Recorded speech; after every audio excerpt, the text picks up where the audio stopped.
Shanaz, may I kindly check if there are any apologies this morning? Good morning, Chair.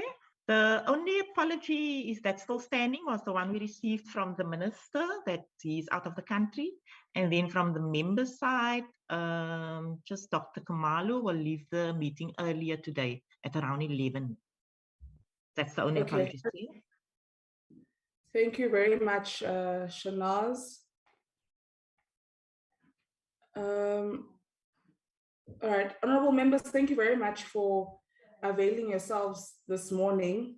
Today we'll be dealing with with an update from the DSI on the implementation of the Indigenous Knowledge Systems Act, with particular reference to the IK Act regulations and public participation process, registration of IK documentation centers, National Indigenous Knowledge Systems Office, NIKSO, and its establishment as a specialized service delivery unit, biocultural protocols, recognition of prior learning, and commercialization.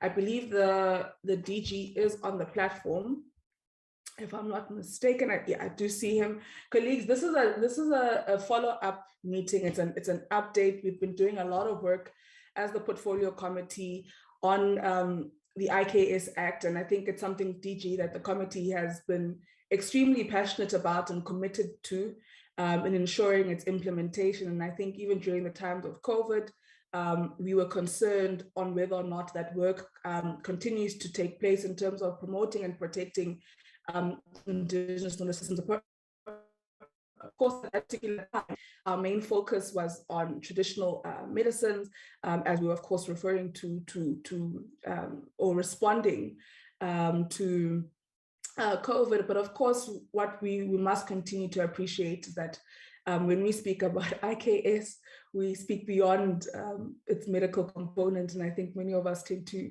relate it to that, but there's so much more in relation to that. I mean, I think even when we were at Stellenbosch University and we were receiving a briefing from DHET and Stellenbosch University in relation to the transformation agenda, the progress on the transformation agenda there, when DHET was presenting, of course, on the language policies, we did reiterate to a great extent as the portfolio committee the importance for the Department of Higher Education and Training to work together with the Department of Science and Innovation, considering that there's so much work that DSI is doing around IKS and around language as well. And we'd like to see better or increased rather collaboration and cooperation between the two departments in relation to that. So DG, we are excited to see what progress has been made by the DSI in relation to this. And we look forward to the presentation that you and your colleagues will be making this morning. It's now 9:06. We can begin with the DSI. And also to honorable members, please do try and stay on the platform till the end, because we will be adopting minutes and reports towards the end of the meeting, and therefore we will need to collate for that. Thank you very much, DG.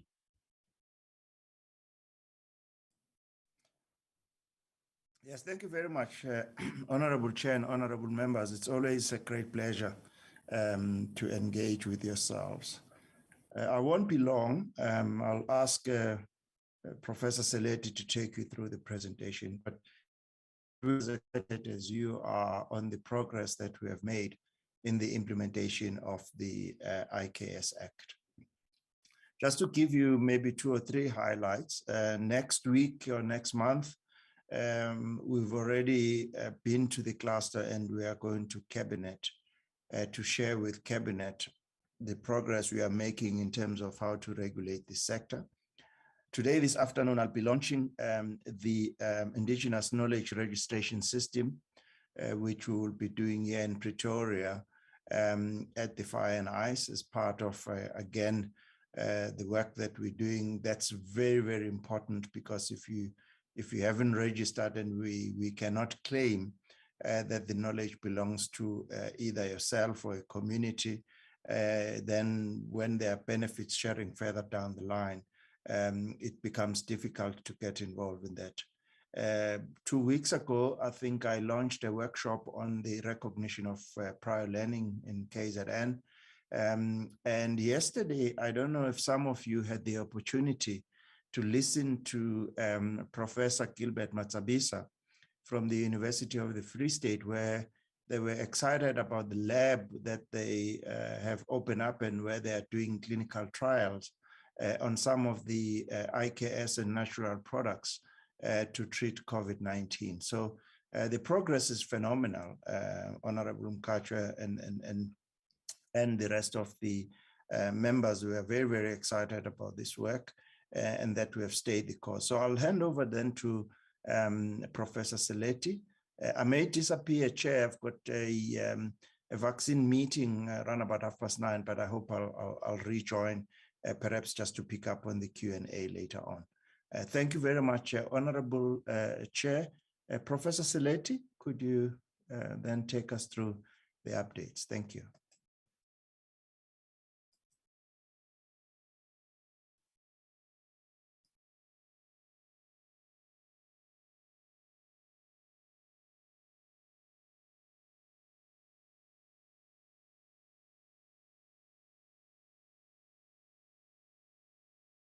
Good morning. I'm sorry I was muted. Thank you very much for the introduction, and I hope you can hear me. Yes, but could you put the presentation on the full presentation mode, Prof? Yes. All right. Thank you, Dr. Mjwaha, for that. And we are speaking to 7 elements of our update to the portfolio committee. Probably on a couple of points, if you allow me, and especially the last one that the DG has introduced on Professor Matsabisa, maybe Dr. Chabalala, if you could speak to a bit of that work on when we come to the commercialization of indigenous knowledge. And then we have a couple of items as well on the recognition of prior learning, on which Ms. Pango could also add on in terms of the extension of that work within the country. So having said that, let me move on then to begin the presentation in terms of the scope of the work. To begin with, in terms of the regulation, beginning with that work on the regulation sets out to provide conditions for access and conditions for use of indigenous knowledge. But also, as the DG has mentioned, there is the management of the rights of the knowledge holders, but also the management of the rights of the users of that knowledge. And eventually, we hope that this would result into the benefit sharing and compliance. So the management of benefit sharing and the making sure that there is compliance around those areas is the role of the regulatory process. There might be issues of transboundary indigenous knowledge between our neighbors in Namibia or Lesotho or Botswana. And so there is also the role of that regulatory element in intervening in those areas. And then it will also be a national competent authority in the regulation of indigenous knowledge based. Currently, we work with the Department of Environmental Affairs on bioprospecting, and we're working towards a joint effort in the regulatory elements around those issues. So that is critical that we do state out the regulatory part of this work. Then we have been to the portfolio committee many times. And one of the times we were told by the Select Committee on Communications and Public Enterprise that we needed to embark on a public awareness campaign on the Act through and in most languages, and that we should get into the rural areas and the deep rural so that this is not just an urban issue. And I am happy to report that to date, we have conducted these public awareness campaigns in all the provinces. And these are just an indication. I won't go through all of them, but it is just to show you that we have covered, and these are the dates and the times that we spent into the provinces. And so we have indeed been surprised by the interest in Indigenous knowledge in these communities and the participation by the communities in the public awareness. One of the crucial elements that we have also been carrying out is to begin to prepare the communities for the time when the Act is implemented. And for them to benefit greatly and to participate greatly, they need to organize themselves. So we have a tool, the biocultural protocols that we've been able to use in terms of getting communities to discuss them, to share their ambitions, and then to formulate them into an agreement.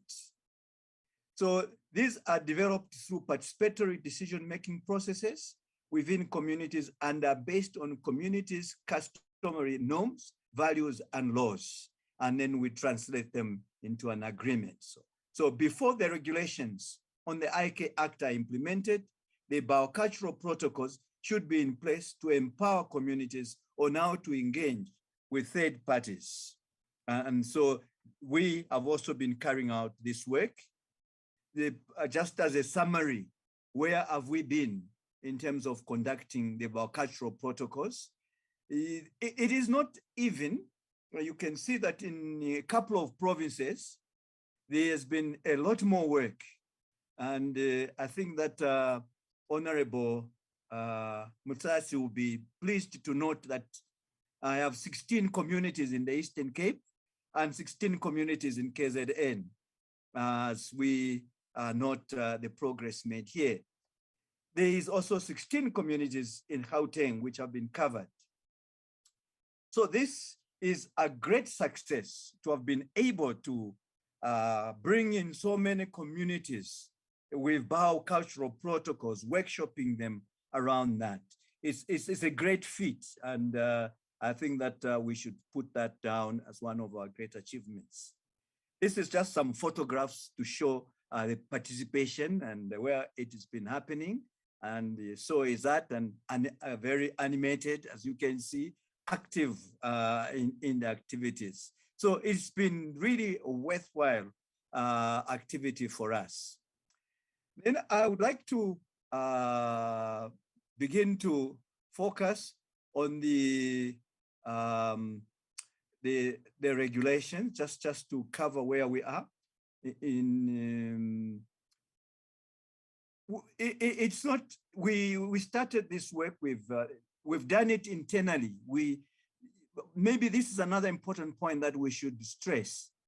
Both the act that was passed and the regulations that are coming through and all that, we do it internally in the DSI. We have not sought experts to assist us. It's the department, the legal unit, and the science missions that have been working on the draft regulations, and also with the DSI executive committee that have been giving us direction on this. So far, we have done a couple of meetings with the executive committees in 2020 and last year in 2020, in March. And in August last year, the minister approved the regulations to be presented before the ESET cluster. And on 19th November, we did that. To date, the minister has signed this, and next week, if there's a cabinet meeting, we will be scheduled to present the regulations to cabinet so that they give us permission to go and publicly consult on the regulations. We think that it is important for this process of public consultation and as a way of going forward. I will share a bit later on some of the timeline on the implementation of that. But just to indicate here that the regulations are accompanied by legal documents which need to be in place. So we have already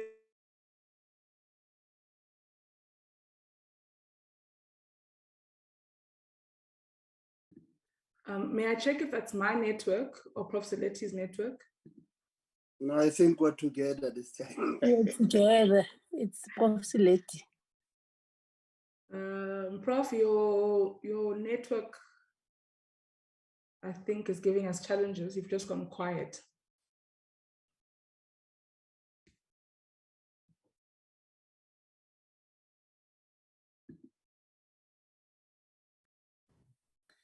Honorable members, good morning. This is Shumi. I'll try and call Professor and see if he can be able to go in and out.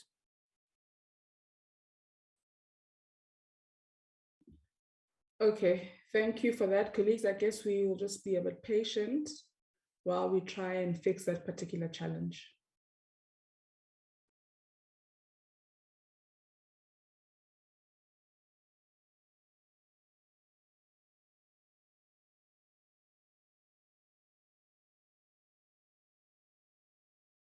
Okay, sure. Hello, am I audible? We can hear you again, and we've lost the presentation, so you'll have to start sharing the presentation again.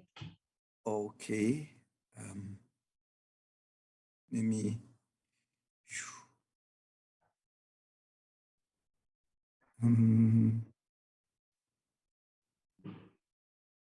Just full screen.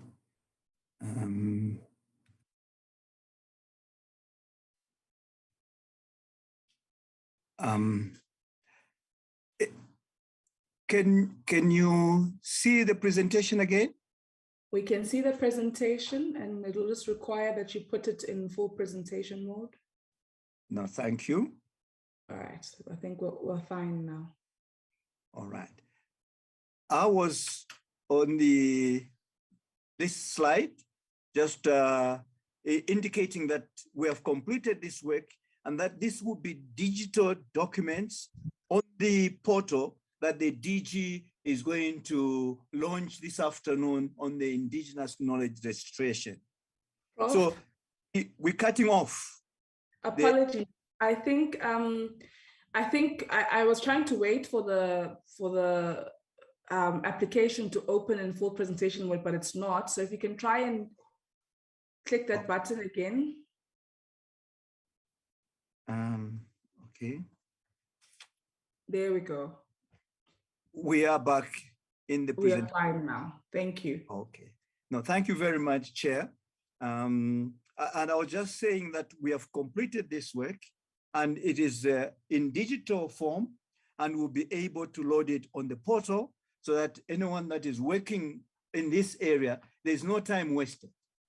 And we can easily identify the communities that own this indigenous knowledge, and also link them up with the people that wanting to use them.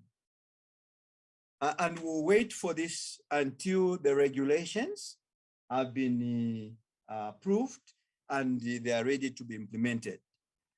So let me move on in terms of the process of implementing the regulations, because this is a critical instrument. And where are we at? So this just indicates some of the past activities.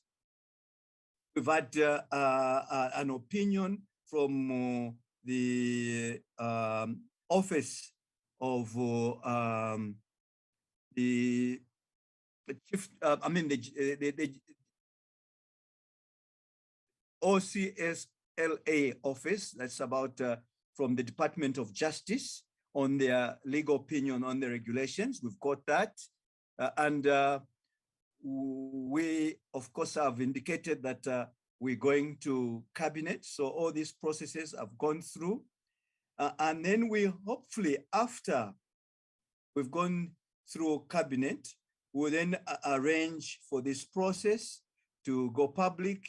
And then we'll also translate these regulations in local languages so that as we go through the process of consultation, this is done in local languages. And we will ensure that people can access and understand them in the process of consultation. We hope to complete and revise the activities by the third quarter of this year.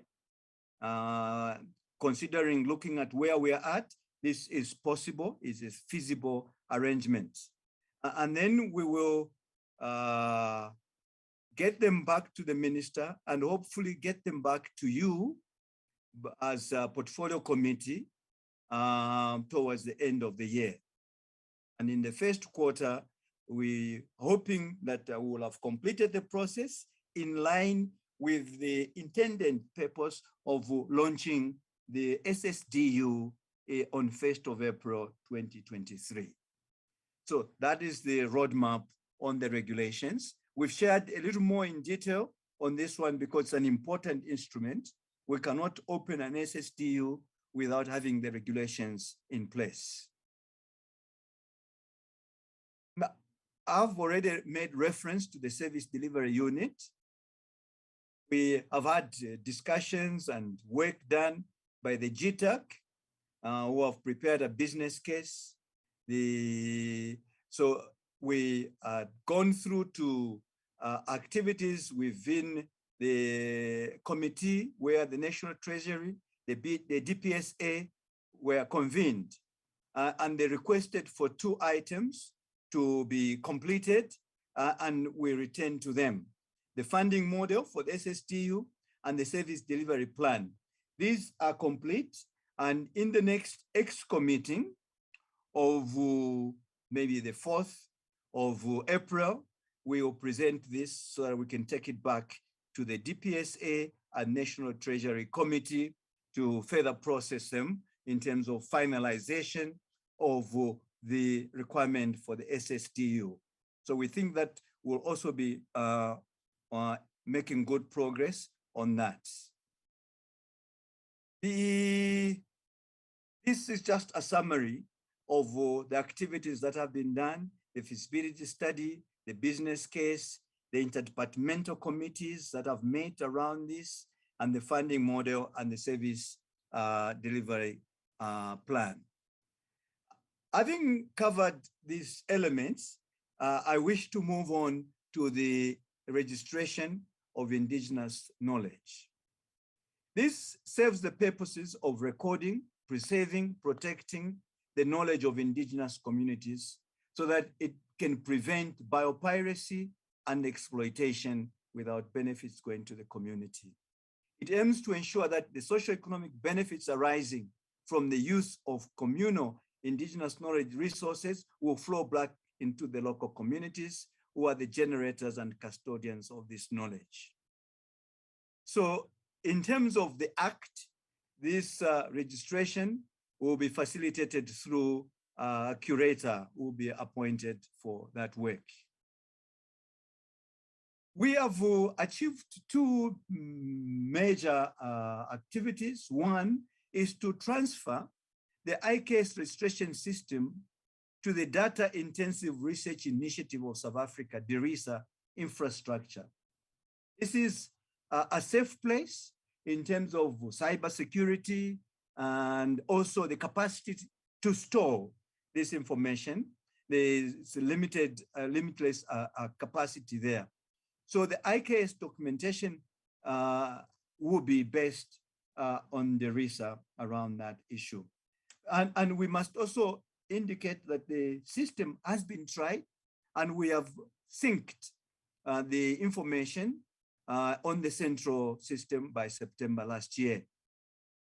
We also know that the subsystems of these registration systems will be the NIKSO portal. On the NIKSO portal, the communities can also brand themselves, so they will have opportunity to say something about themselves. Then there's the National IKS Management System. This is the IT system that will enable us to manage, but also to protect the indigenous knowledge. We then have the provincial IKS documentation centers that in every province, we do have one. And the portfolio committee would be free to visit any one of them and probably be taken through the experience of how the knowledge is collected and documented around that. But just to indicate that the fourth element of this is the Pharmacopoeia. The Pharmacopoeia is a library, it's a digital library of published materials on the use of plants, and especially medicines in South Africa. And so because this is already in the public domain, this particular Pharmacopoeia would therefore be accessible to everyone within the country without any limitation. So the portal here is the gateway. Everyone that needs to work on this, they go through the portal. If they want to access the legal documents that I talked about earlier on, they go through the portal. And of course, we were also working on making the portal language to be also in other languages so that people would be able to access the information in, and use the system in their own languages. By the way, the recording of the information that we collect in communities is collected in their languages, wherever they are. We do not translate, we collect it in the original languages and we preserve it in that direction because we must keep the original work as original. So in terms of the management system, as I've already given really the scope of this, the system has been tested. We've done a dry run of this system to see whether it's working or not. And we are confident that it is flowing quite well. We've been working with the Council for Scientific and Industrial Research in building this system. It is not a system we've copied from somewhere else. A system that we've built from scratch so that we can limit the purposes of depending on others to maintain this system. And I think that I've done quite a lot of work around that.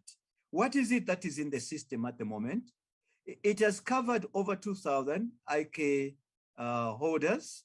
We have just about or slightly over 10,000 claims and 3,000 recordings of high quality in the saver. In terms of what we claim as an IKS claim, this refers to the details in the catalog, which would involve the name, the surname of the IK holders, their physical address, their contact details, the IK claims, and the use and how they acquired that knowledge. They must meet the criteria of indigenous knowledge. So we do this work.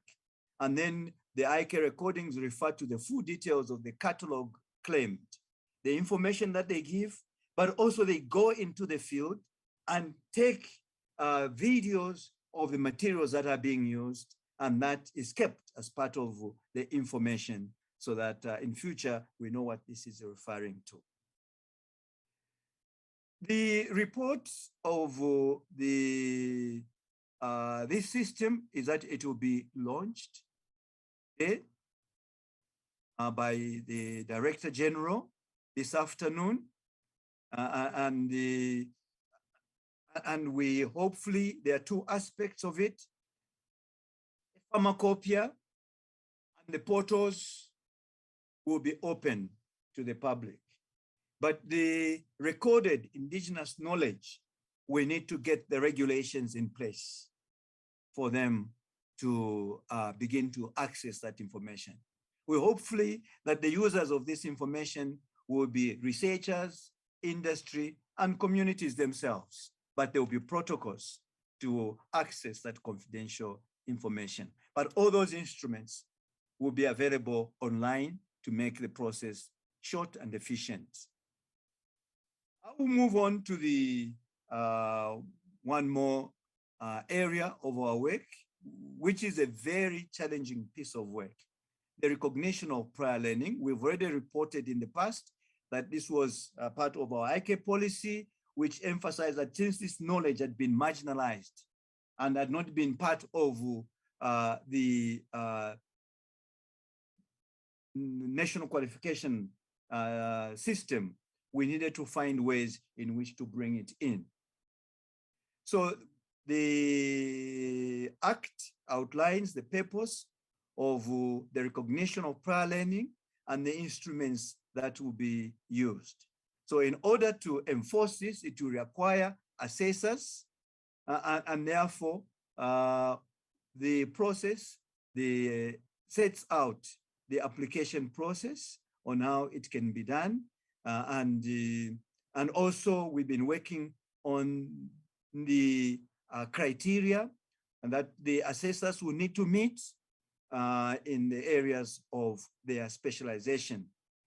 So far, we have focused on traditional healing systems, and we have found that there are designations of these knowledge practitioners, which will be registered, and then we'll need to certify people and record their registration of the designations on that system. Hopefully, when this work is done, we'll be able to work closely with the Department of Health, who are going to register the traditional healers as practitioners. Now, what we are providing is a system that proves that these people who are being registered have the competencies to be able to perform that work.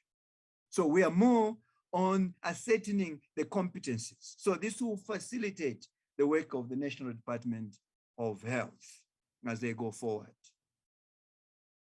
The work that we've been doing has been in the traditional health traditional health system, has focused in the areas of Ubungoma, Unyanga, and then Ubeletisi. And we are now focusing on the rites of passage for young men and the rites of passage for young women. That process is now merely continuing with the setting of the norms and standards. But within those three other categories that I've mentioned, the herbalists, diviners, and the midwives, the norms and standards for 3 provinces have been completed. And probably I should provide a reason why these 3 provinces. The initial criteria was to look at the groupings of African language groups and traditions. So we looked at the Nguni group, and then we looked at the Sutu Swana, and then we also looked at the Khoi and San groupings, and we looked at these as a basis of going through. And then in Limpopo, the Sutu, Swana, and Pedi are closely linked. So we had to look at one other group. So we looked at the Venda and Songa traditions. So the areas where we will be piloting would be an example of the Nguni in terms of KwaZulu-Natal, an example of the Sutu, Swana, Pedi in terms of the Northwest, and then in the Venda and the Batsonga in Limpopo. So that is the rationale why those provinces seem to be prominent. However, this is a national system, so we'll have to extend to the other provinces to ensure that the work covers, that the work that is being done is in line with the traditions in those provinces. We will not assume just that because it is Nguni and we are in KwaZulu-Natal, that it will be the same in the province of Eastern Cape. We would test that. So the results, we hope that this will begin with the pilot, and then that the result will be used to develop a national certification model in traditional health and practice discipline of competence. And the project target is to assess about, the pilot project target is to assess about 200 practitioners per province in the 3 categories. The certification assessment of KZN is expected to run from March into April, and followed then by Northwest and Limpopo. The Northwest and Limpopo, we are establishing the steering committees in the provinces that will lead this work. Probably I must say a little more on this. The assessment of traditional health practitioners will be done by traditional health practitioners themselves. We've inducted the steering committee in KwaZulu-Natal of 13 people that will carry out this work. And we are on the process of moving to appoint those people as well in Limpopo and Northwest. None of us in the office are involved in the assessment. It is the work of indigenous knowledge holders themselves. These are merely the programmatic work that is involved. Probably you would be interested to know that we mobilize traditional leaders, we chairs of the and secretaries of traditional health practitioners, and then districts officials. In KZN, this will be piloted in 4 districts: Aligwala, Mkanyakude, Zululand, and eThekwini. And we brought all these stakeholders together so that they could help us in mobilizing the traditional healers that would then subject themselves to the test.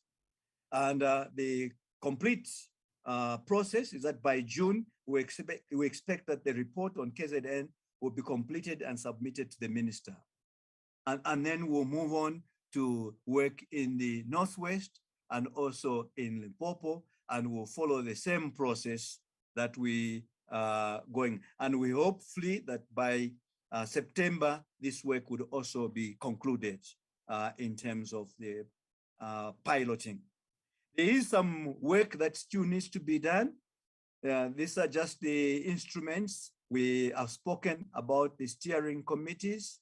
We have a national task team of traditional healers and a few other experts that help us in charting this way forward. And then we do have institutional collaboration. We're working with our sister department, the DH8, the South African Qualification Authority, and the Quality Council on Trade and Occupation in ensuring that these IKS-based professional designations become part of the national system. So we are in the process of working around that. And then we also do work with traditional, the national provincial houses and the national and provincial houses of traditional leadership.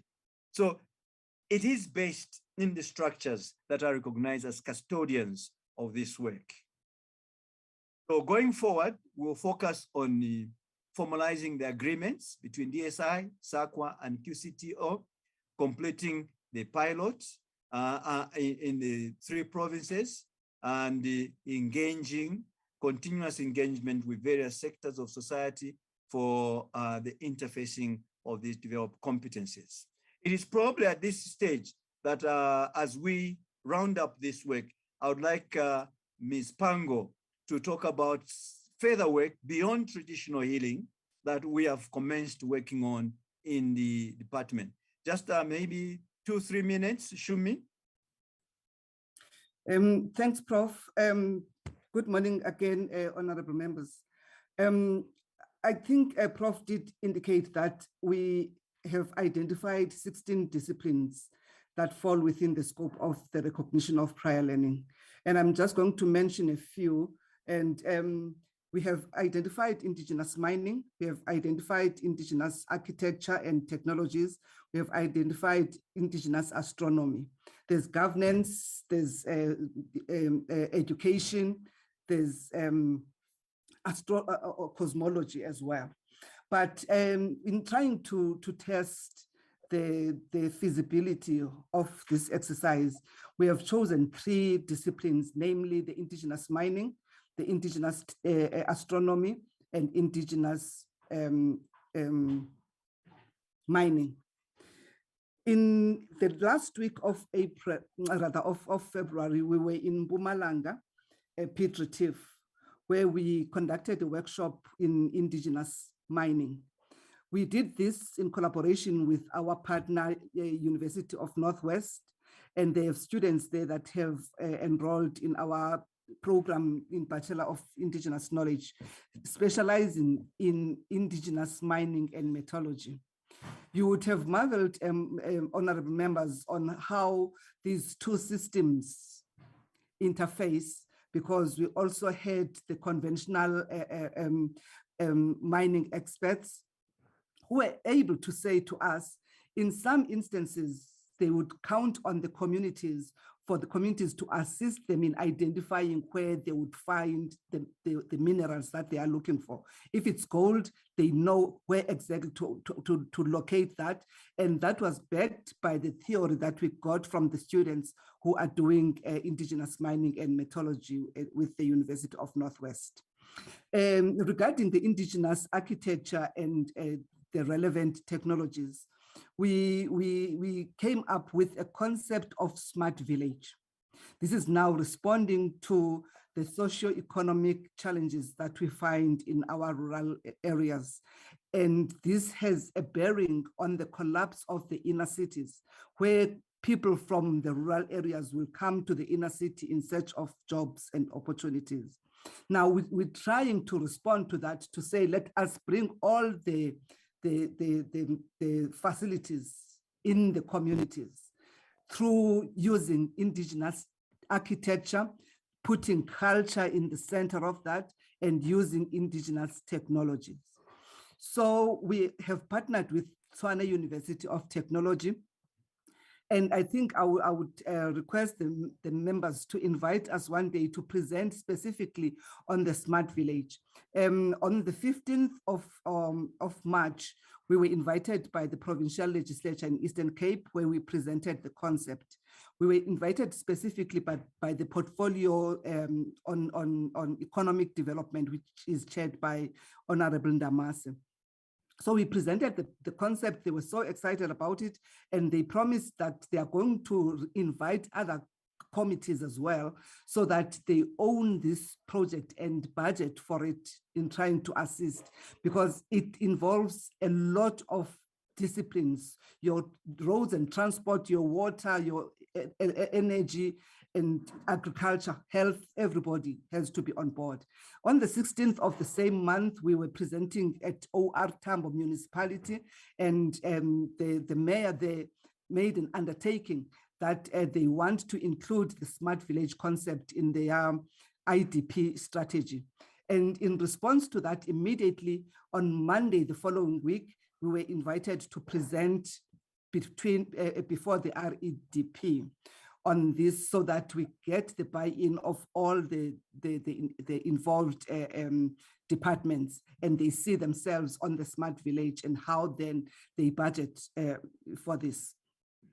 This is now over and above the fact that we have identified Enyandeni as the pilot area where the smart village will be piloted, and King Ndamase has endorsed and supported the pilot in writing.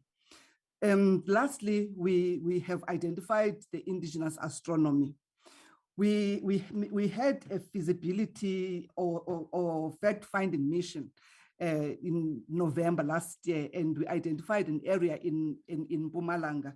This is where we were told that you are able to view the winter and summer solstice, and you are able to see the changes in the sun and the moon and all of that. But most importantly, there is a history that says one of the Hindu gods fell in Mpumalanga, and the footprint is still there, and the other footprint is in Mecca in Saudi Arabia. So we wanted to concentrate on that, and as such, we're having a conference in April. We're hosting a conference in April. We are doing this in partnership with Northwest University, because Northwest University has produced one of our first PhDs in Indigenous Astronomy. So he has already built a pool of people from inside South Africa and in the region. So we want to work and explore what work can be done in Mpumalanga, so that we are able to, at the end of the day, RPL, the champions or the holders of the knowledge in these various disciplines. So all this is in response to the recognition of knowledge of the communities, and how we can then interface these knowledge systems. And also with our square kilometer array, we have a community in Northern Cape that has indicated even before we were given the 60% hosting of the square kilometer array, that they are able to do what those machines can do with their own naked eyes. And they have done this over the years, and we want to RPL those individuals and communities that have knowledge in Indigenous astronomy. Thank you very much, Chair. Thanks, Prof. Thank you very much. I will move on then to conclude. This is the last part of the presentation. I will introduce the elements of regulatory elements, but I would like also Dr. Chabalala to just talk about the IKS bio-based innovation and the progress that they have made. The point that the Director General referred to around Professor Masabisa appearing on TV. So this process, in terms of the legislation, members, the legislation has created a commercialization platform as a flexible platform. Its role within the SSDU is to regulate that the users of indigenous knowledge follow the regulations. So its role is not to develop and put products in the markets, but it is to encourage different sectors. As you have heard from Shumi, there will be mining, there will be arts and culture. And so under this commercialization platform, the role would be to encourage the coordination of these activities through one office, and also to, as they relate to commercial utilization, bring in the licensing, bringing in the benefit sharing, and so that all these things are there. So the intersection, the interface is a regulatory aspect from the office. So this will afford the opportunity to any person who intends to use IKS for commercial purposes to apply in the manner prescribed in the regulations for a license authorizing the use of indigenous knowledge.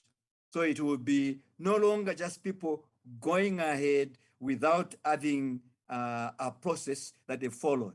So it provides for procedures to enter into a license agreement with the trustee of relevant indigenous communities of that IKS. So having introduced the regulatory element, I will then pass on to Dr. Shabalala to talk around the work that they're doing in IKS bioinnovation on the commercialization of indigenous knowledge. Dr. Shabalala. Thank you so much, Prof, and good morning, honorable members. Our work, it's really based on the Indigenous Knowledge-Based Bioinnovation Program that the DSI has established since 2007. The program has 6 platforms. One is on African medicines, then cosmeceuticals, nutraceuticals, health infusions. These 4 are innovation intensive, but they are supported by the technology transfer and demonstration platform, and also the enterprise development and commercialization platforms. I should then start here by saying that we, of course, the DSI's mandate is not necessarily commercialization. So we have actually handed over the commercialization platform to the BioPanza initiative, to be headed by the Department of Trade, Industry and Competitions, including the Department of Small Business Development. However, we chaired the innovation cluster of the BioPanza, and we launched this last year in November. Now, to support the work of the program, we actually established two funding models. One is headed by the Technology Innovation Agency, which then focuses more on the innovation work or innovation value chains. And then there is a new unit at the Industrial Development Corporation. The unit there is called the Natural Indigenous Products Program, which then looks into enterprise development and commercialization. This work needs some of the regulations that we don't have in South Africa. So we have actually initiated some work with SAPRA, where we are developing some frameworks specifically for African medicines, but also the cosmeceuticals and nutraceuticals are also medicines related, although they are more on food and cosmetics. They also need to be registered through SAPRA. So there is a team which will be handing over the report in the next 2 weeks to the department. But part of the recommendations is that as from this year, we need to then draw the regulations for African medicines, in particular, for these medicines to be part of the essential medicines list of South Africa. This means that after these regulations, or this act and its regulations, our African medicines can be part of the essential drug list, meaning that if one goes to a hospital or clinic, they can choose whether they want to use allopathic medicines or African medicines that would have gone through rigorous research. And of course, to support this work now, we have a tier status platform at the University of the Free State, which is putting together a current good manufacturing platform, but as a demonstration, as a pilot facility. The upscaling aspect of this work will be done together with the DTIC and Department of Small Business Development. Next slide. And of course, the idea is that we need to have world-class, high-level, high-end medicinal technology. So for the first time in South Africa, SAPRA has actually approved a multi-herbal formula for clinical trials on COVID, and we also submitted another multi-herbal formula. Also works for COVID, but also for HIV. We have secured funding for these two multi-herbal formulations. We're only waiting for one more approval by SAPRA, and we hope in the next few weeks we should be able to get some report back. I think members would like to know that as South Africa, we are the current chairs of the World Health Organization, the African Regional Office. This is the Expert Regional Committee on African Medicines and Infectious Diseases. So we are also providing some leadership in the continent, and both the WHO and the African Union have expressed the desire to give some of our institutions what they call the Center of Excellence status.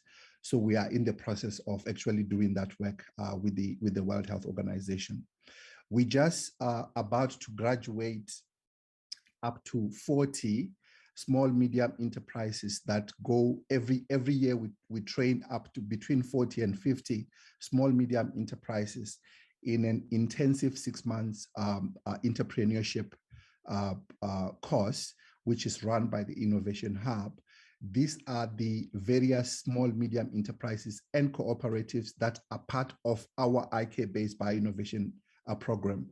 So these people are owners of companies in rural areas, and they have products that have gone through research. They've got pieces of land and they have the market. So the idea is then to equip them with skills to be proper businessmen and women. We have recently secured some funding to actually build another pre-processing CGMP, but more on product development facility at the UKZN, and also in collaboration with the eThekwini and KwaZulu-Natal government. And also this will then support what we have at the Free State. And we hope to have these types of facilities throughout the country. They're supposed to be regional facilities. And also we secured funding to then also resuscitate some of the facilities at the CSIR. And this will focus strictly for medical cannabis production. So this is part of the presidential cannabis master plan, which is headed by the Department of Agriculture, Rural Development and Land Development. I think this is it from our side. I don't know if there's any other slide, but the idea is that the upscaling of all the demonstrations that we have done so far should then be handed over to the DTIC and small business development, so that they upscale these endeavors that we actually started in the past 5 years or so. Thank you so much, Prof. Thank you very much, Chair. I have come to the end of the presentation, but I want to make probably a couple of observations. But what we have looked at is what the Act intends to achieve.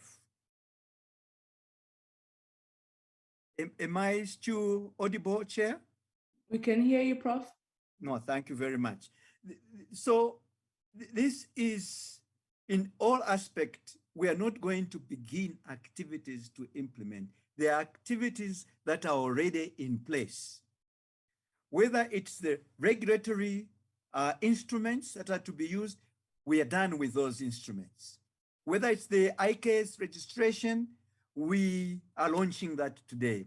If it's the recognition of prior learning, we are already piloting. And when we come to commercialization, you've heard in terms of the progress that has been made. So our readiness is quite advanced in terms of where we intend to be. However, I must indicate that these are activities that are based on our history. We now have the decadal plan, and we are aligning the IKS activities with the decadal plan, so that the aspirations and principles and philosophy of the decadal plan will also be translated into the work on IKS. So beginning this week with the first presentation, we have drafted a new way of aligning the IKS with the decadal plan. And we are hopeful that this will give us the future plans of where we need to take IKS in the country. So an example would be all those areas of recognition of prior learning, the 16 areas in that plan. How do we begin to bring them to TVET colleges? And how do we persuade CETA to be involved in translating this work into national programs which would benefit the society? So that's the direction that we want to move, so that the impact that the white paper seeks in terms of science and innovation can be translated into different instruments within the country. So I just wanted to signal the direction in which we think that we'll be taking the future of IKS from this perspective. I want to thank you for giving us a bit more time so that you can get the perspective of what activities have been done. Thank you, Chair, for allowing us this time. Thank you very much, Dr. Seleti, Prof. Seleti, apologies, for the presentation you have made together with colleagues. Perhaps let me go straight into noting hands from members who'd like to engage. And as I note those hands, also indicate that we really, the committee has over time stressed the importance for the department to continue its awareness, its work around science engagement and raising public awareness. And so right at the beginning of the presentation, the department indicates the type of work it's done around that, and we must acknowledge that and continue to implore on the department to be as inclusive as possible in doing the work that it's doing here, and to really go to the ends of our country in trying to ensure that we continue to promote and protect various indigenous knowledge systems. I'd like to also indicate that perhaps it will be important that we, embark on an oversight visit to one of your centers. And then also we had indicated in previous meetings that we ought to have a colloquium around in the Indigenous Knowledge Systems Act or the IK Act and its implementation. And perhaps we need to try and align that kind of work with, when the regulations would be brought, the draft regulations would be brought before the committee. And then I've been trying to understand the NIKSO portal. I've been trying to understand how to access it, because I think my understanding is that it should be up and running from the 25th of March, which is today. So I'm not sure how, because I just Googled it now to see if I can have access to it. So perhaps we can use this moment here to try and, get members to understand how to access the portal so that we can be advocates of the work of the DSI in relation to this. I note the hand of Honorable King, Honorable Mananiso, Honorable Makesi. Honorable King. Good morning, Chair. So Chair, for me, this is really a good moment. Seeing how far that they've come with the IKS bill, because when it was first initiated into an actual bill, I actually formed part of the committee during that time. So it's really good to see how far the DSI has gone in really conceptualizing this whole process, and I must acknowledge them for the progress that they've made so far. What I just wanted to find out, I know some time ago there was the issue of overlapping or the duplication of some registrations when it comes to the IPLA bill and the IKS Act. I just want to find out if that was addressed in the long run to ensure that we don't encounter any of those duplications taking place. Also, is both SAQA and QCTO going to be responsible for the authorization of certification for recognition of prior learning and for the various avenues that Indigenous knowledge will be going into? Also, when you just mentioned yesterday, I also went on the portal to make sure that I can access the NIKMAS portal just to see how it operates. And actually, I couldn't find a way how to access that. If we can get clarity. And today you will be launching the Indigenous Knowledge Registration System, which was developed in conjunction with the CSIR.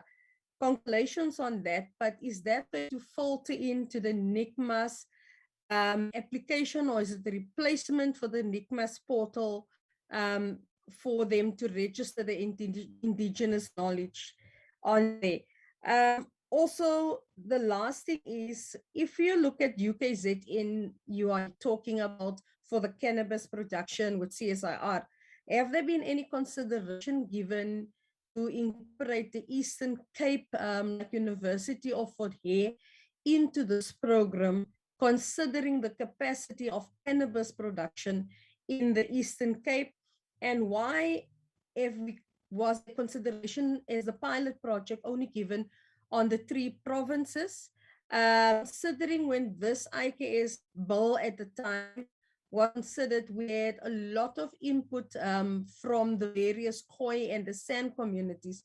I would have considered that maybe the Western or the Northern Cape would have been one of the first pilot projects for this IKS Act incorporation into the whole system. But other than that, I'm very much excited to see what this is going to hold. And also that it was mentioned that it was more going to be geared towards TVET colleges, which is what we desperately need, instead of focus on the university sector solely. Thank you. Thank you, Honorable King. Honorable Mananiso. Thank you, Chairperson. Let me start by as well welcoming the presentation. And one must agree that every time when we meet with the department, we are always, taking in terms of the way forward and the progress that the department is making. However, one would want to indicate that on the part of oversight, have been covered by yourself that indeed we need to conduct an oversight so that we are able to check the realities there. Chair, my question is with regards to public education. I just want to check when this public education was being conducted in those specific areas, did we have interpreters on the ground that could interpret actually this IKS concept to our people? And I want to as well acknowledge the fact that the department actually used the internal capacity when they were dealing with issues of regulations. And it is recommendable on the basis that at times our department, more especially public departments, they like using consultants, actually using the money that we don't have. So it is recommendable that DSI, they have actually used their own human capital to actually do other things that were going to be costly for the department. So we need to applaud them. And we hope that many departments will learn from them. Chairperson, on slide 28, the IK holders and claims demographic claims for this particular slide. I just want to check if possible they should submit to us the demographics of those particular beneficiaries, because we must not leave anyone behind. And as a portfolio committee, we are so consistent about the transformation in terms of that particular issue of gender agenda. So I just want to say to them, they need to actually give us a submission in written that indicates the demographics of those beneficiaries. And I'm happy and covered by Honorable King with regards to the issue of RPL on slide 30. If other entities are part, like your SAQA, in terms of ensuring that, everything that we do there, it's credible. And on the issue of the pilot of these 3 provinces, I'm happy that we have been given the background on how were they chosen. However, Prof, I just want to urge you to come in Gauteng and conduct this particular pilot, because you would know in Gauteng you would get everybody. So whatever that you could have collected in other 3 provinces, it might not be so sufficient. So I just want to urge you that you need to come down to Gauteng and conduct this particular pilot. Chairperson, I want to check as well with the department in terms of how does IKS find expression into our district model. I just want to check that, because I think that at times, and as they were presenting, they would speak about provinces, but how does that filter down in terms of our district models? And lastly, Chair, it's on slide 38, on 40 IKS holders, SMEs. Can the department actually give us the written submission with regards to the demographics as well in terms of these SMMEs and as well where are they located. Thank you, Chair.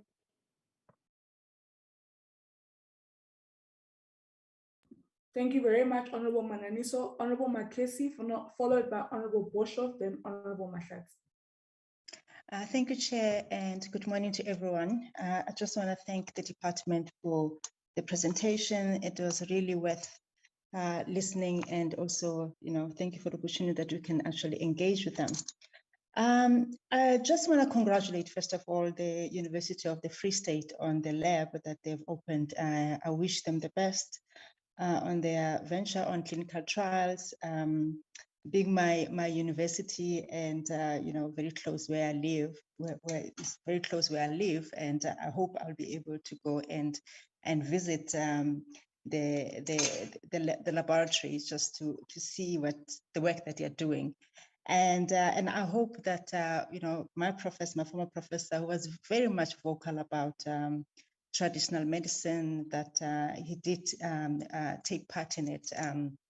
He passed away last year of COVID, Professor Walugu. I know that he was one of the advocates of traditional medicine in the Free State of University, and I hope we had some input on that as well. With regard to the regulations, I just want to find out, because normally regulations sometimes can be deterrents when it comes to, people like, coming forth and, registering themselves to be either, traditional healers, that they find that, sometimes the regulations can be quite stringent in a sense that, it becomes a deterrent and they become discouraged. How have you made sure that, they won't be a deterrent for them? Because regulations usually, in the first place, they are done in a way that is very much a European type of style, and knowing that our people don't have that kind of level of education. How has the department made sure that that the regulations are actually accessible and they are easy for people to follow, and they won't form some kind of a deterrent? I'm glad that the Khoisan, were part of they are basically part of this venture of IKS. But what is very concerning to me is that you only were able to talk to 3 communities in the Northern Cape. Do you believe that? Do you think that those communities are really the actual representation? Not that I think that they are not, but in terms of the sparsity of Northern Cape, and also how the Khoisan people are very much involved in indigenous knowledge. I just want to find out if you think that that was sufficient, or even if it's something that at some stage that maybe you might have a way to have more communities to become involved in the studies that you did. Also, I would like to find out the budget limitations. I just want to find out, because I know that budgets are always an issue in terms of, accessing and also, expanding, like any project for that matter. How has that impacted you? And if you think that, how far do you think, if you had budget, if you didn't have a budget limitation, how far you'd go? And also would like to appreciate the fact that you also mentioned that, you're trying to get a type of setup whereby, if I go to a hospital, I can actually decide if I want to go and see your normal Western kind of, do your normal Western consultation. And at the same time to also decide, okay, fine, I'm gonna need to go and find a traditional healer in the hospital to, to also assist me. I think that is actually a very good idea, because, the reason why people are kind of like find traditional healers to be a bit murky is because of the fact that, they are not regulated, first of all. And also, people just don't know, because nothing is everything seems to be kind of haphazard. Also depends on who you go to and what they specialize on. So it's something that I think people need to have more clarity on that. And I think I'm glad that you've been able to kind of consider that in the future, that that's what you are going to be looking at. And the other thing that I just want to go back to what the lab that we have in the department has come up with at the University of Free State. We had something like that previously, not something similar, but we had clinical trials that were being conducted, and the lab was taken over by like some kind of, it was a venture that came in like from the US, and they took over that, and it was then called Parexel, or it was Pharmofs, then it was Parexel and all that. I just want to find out, with regard to this this laboratory, how much have you ensured that, like, you know, we protect that, because I don't think the university was able to really gain out of that venture as they should have. From the pharmacy venture and eventually moving to Parexel.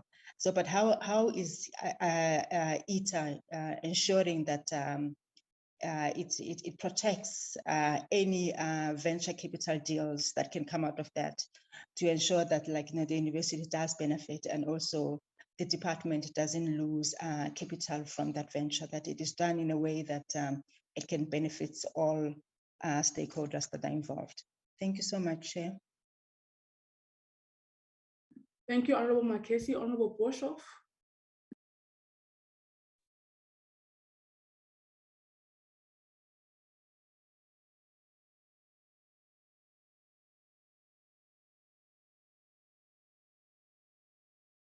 Honorable Boshoff, I see your mic is open, but we can't hear, there's no sound coming through on our side.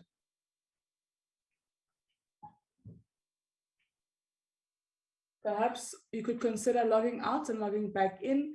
Then I'll take Honorable Mahlatsi in the meantime. All right, Honorable Mahlatsi. Thank you very much, Chairperson. Okay, am I audible, Chair? Yes, ma'am, you are. Thank you very much. Thank you very much, Chairperson, and good morning to colleagues and the department and all stakeholders who are on the platform. Chair, mine is, my sincere apologies. I'm still in Cape Town and connectivity is quite bad here. I've got only 2 questions in relation to the presentation, but maybe it is important also to welcome this particular presentation, given the information that it gives us. It's quite a progressive, quite exciting presentation, given the fact that issues relating to Indigenous knowledge have been on, on our tongues for quite some time, and to see the progress that has been made is quite exciting. Chair, I've got only 2 questions in relation to the presentation. One, it will be around the participation in as far as the consultation processes is concerned. And I'm taking into cognizance information that has been provided to us on slide 5, 6, and 8. I just want to find out from the department, what has been the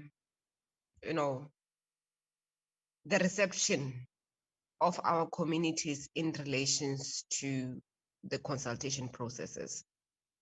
With the additional information that the department received, which might not necessarily have been in the documentation and information that has been provided to them, and if there was any, had it been also incorporated into what we currently have.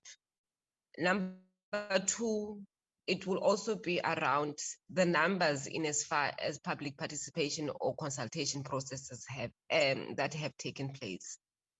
Did we have overwhelming support from our communities in relations to this particular process? Number 2, Chair, is around commercialization processes.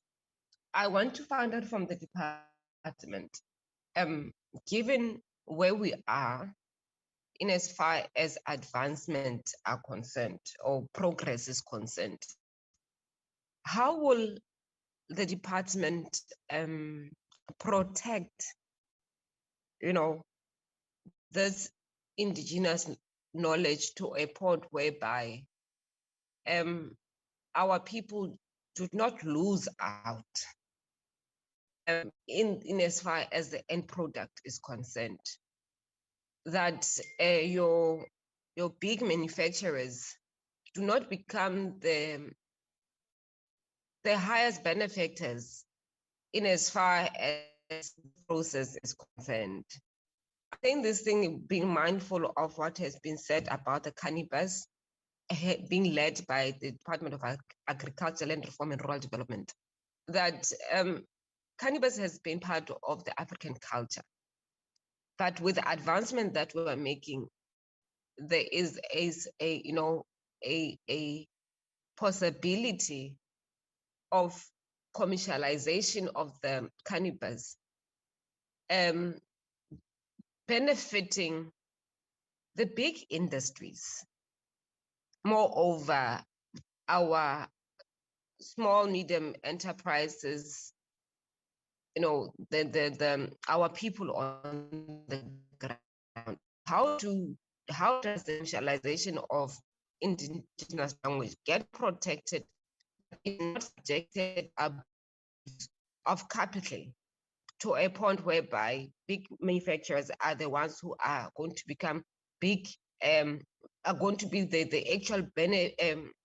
actual ones who are going to benefit more than our people.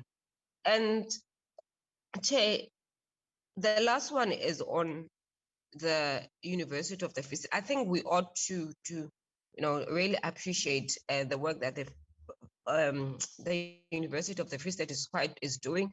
I would also want to join Honorable Machezi in her visit to that particular university, because we're both from Bloemfontein, that is home, and really see how are they progressing in as far as their trials are concerned, and hoping that this will lead to quite a progressive output that will benefit our people. Thank you very much, Chair. Thank you very much, Honorable Mahlatsi. Could I check if Honorable Boshoff is back on the platform? Okay, I don't see him. So I guess we'll have to move on. Hopefully, I'll try and go back to him at a later stage. All right. I believe DG has stepped out as he had indicated. Therefore, we'll go back to Prof. Seleti. Prof. Seleti and your team, those are the questions, comments, and remarks and recommendations from members. I think we'll now afford you some time to respond to those. Chair, thank you very much for the questions. They definitely bring out the key focus areas, but they also provide us with a guide as to what needs to be done going forward.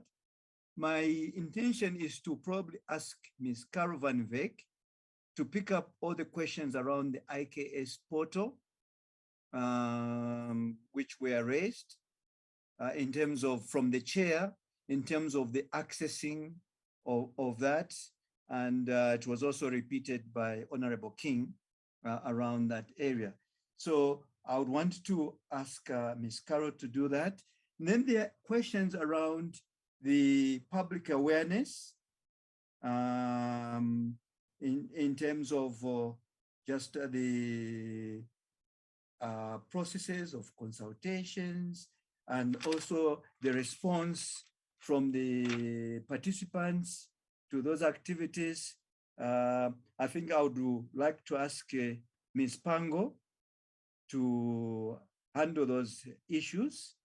And then there are quite a number of questions about the labs and the role of the Free State, a desire to visit the space, but also the beneficiaries around slide 48 on the IKS demographics of those beneficiaries in terms of going forward.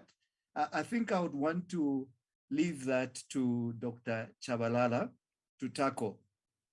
So, which means that probably I'll pick up the questions around the recognition of prior learning, providing some explanations why the pilot probably has focused on 3 and why not the Northern Cape. I think Dr. Shabalala will also take up all the questions on cannabis around that. So I'll focus on 2 areas, the recognition of prior learning and also the process of the licensing. If Mr. Tom Sukanandan had been in the meeting, but I think he's on leave, I could have asked him to tackle those questions in terms of the licensing and the process going forward. So let me begin with the recognition of prior learning. SAQA's involvement was from the beginning. So they've worked with us to conceptualize this work, how it can translate to the National Qualification Framework. The setting of the norms and standards have used the 10-level National Qualification Framework in terms of that. So the bridging of the IKS norms and the National Qualification Framework norms has already been done. What is used is actually from the framework. So to that extent, what we are working on now with SAQA and the QCTO is to streamline this process, and they should consider delegating the assessment of traditional knowledge holders to NIKSO, because that's where the skills are, that's where the work would be. And in NIKSO, there will be disciplines of competence, what you call communities of practice. So those will be the ones that will then handle the assessment and all that. And then NIKSO as an institution will then involve in the certification on that.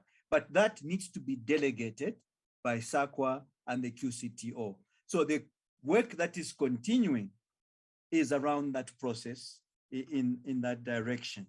So probably it's critical that we pick that up and we move with it going forward. Then there is the issue around, still on the recognition of prior learning, around how these areas were chosen. We actually did work in Northern Cape. We went and started the activities on the setting up of the norms and that. But the task was complicated in terms of the many communities that are involved and the different probably worldviews around the traditional health practicing activities. So the plan was that it would, we would need to go back and do a more thorough study of that work. So it is on the plans to go back, but the difficulty was just the challenges of translating that into norms and the standards under the National Qualification Framework. So we need a deep understanding of that cosmology that is based in the Mpumalanga. We had also attempted and done workshops in Mpumalanga, but the outputs that were coming through were not giving us sufficient information for us to be able to conclude around that. So the Eastern Cape, we definitely have already begun to integrate them in our work going forward. In the work around the rites of passage for young men, we know that the Eastern Cape is where the number of deaths has been higher than in any other province. So we have already brought them in the discussions around the norms and standards for the rites of passages for young men. So we have taken that into consideration and we're working on that. I'm happy that we pleased Honorable King around the future direction of the work in terms of where we're going to. So the Honorable Mananiso raised the issue of credibility of the recognition of prior learning. Because we already are using the SAQA qualification framework, the National Qualification Framework, we have lifted the work of indigenous knowledge and mainstreamed it, but taking into consideration the peculiarities, the uniqueness of indigenous knowledge around that. You did ask that probably why haven't we brought it to Gauteng? At the methodology of the urban areas and the mixture of the different things, we thought that first of all, we need to create, apart from focusing on the urban areas, we need to create first, what are the indigenous knowledge-based communities say are the norms and standards. And having established a base, we will then move into the main cities and especially Gauteng, because we do have a basis on which to engage with the so many communities that are based in Gauteng.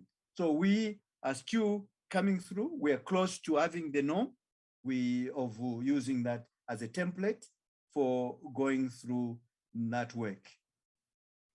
We also believe that the recognition of prior learning might be one of the areas that would fit into the district model. The pilot is being done on the basis of a district.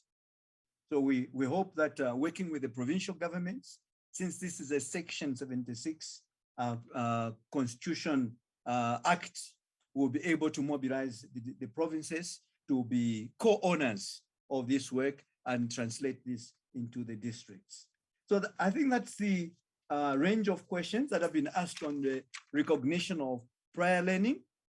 And then on the question of IP management and the benefits to communities, this is why this legislation was passed. It is indeed to create a system where the exploitation of knowledge holders and communities comes to an end. So this is the intervention that we have done that. In terms of these activity not being a deterrent, we've been working with the World Intellectual Property Organization, both Ms. Pango and Mr. Tom Sukanandan and myself have been working around this work, and probably in recognition of that work, I've been elected a deputy chair of the IGC, the Intergovernmental Committee, as a way of pushing our work forward. So we have learned a lot from that process.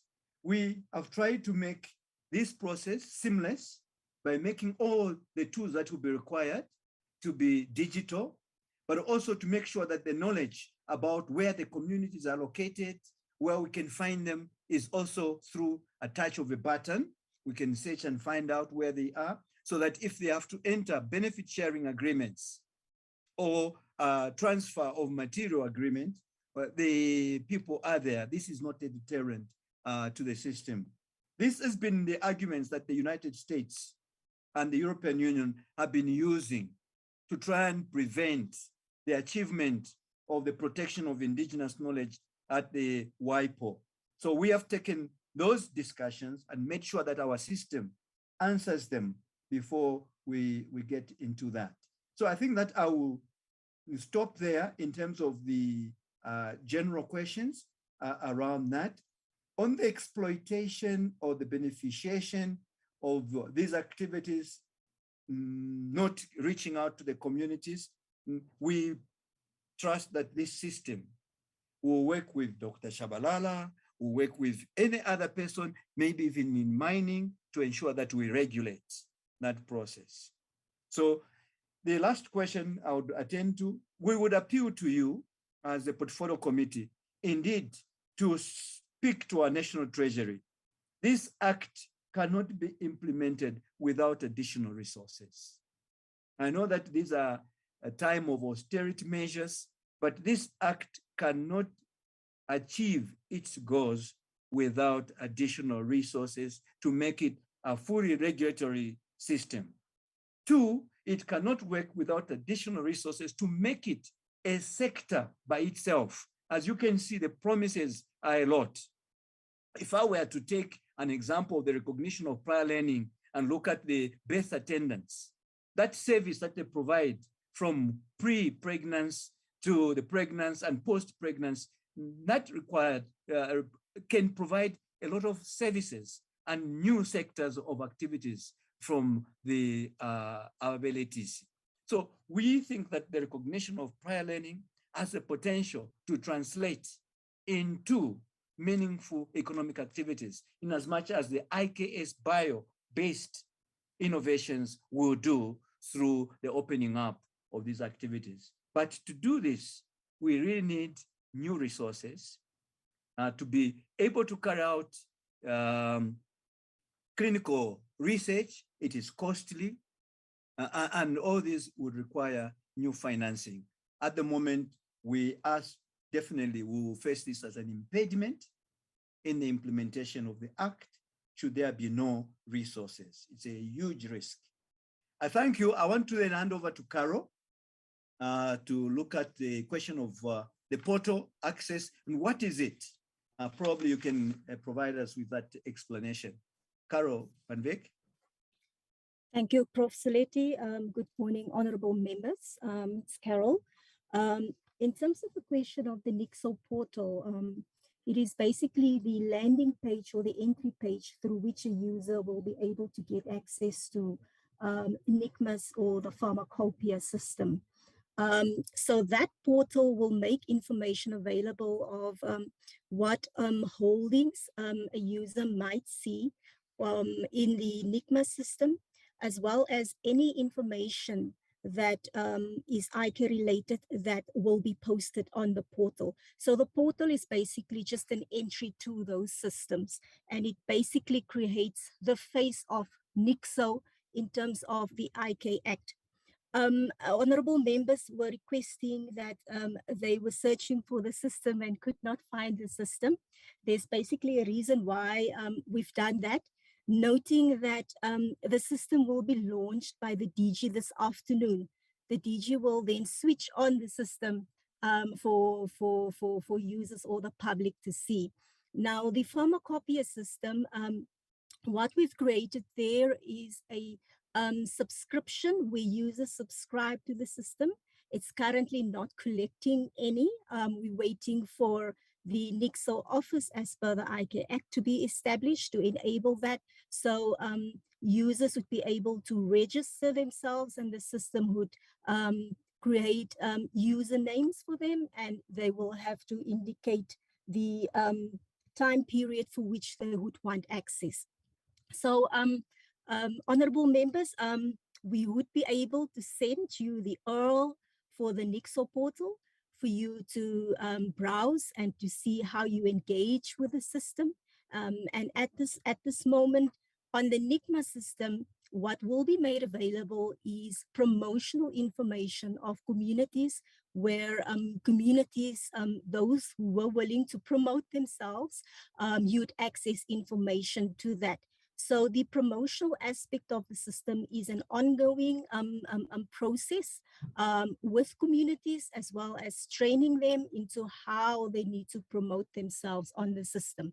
So I think I'll stop there, but we will be glad to share the URL of the NIKSO portal to members today so that you'd be able to engage with the system. Thank you, Prof. Thank you, honorable members. Over to you, Prof.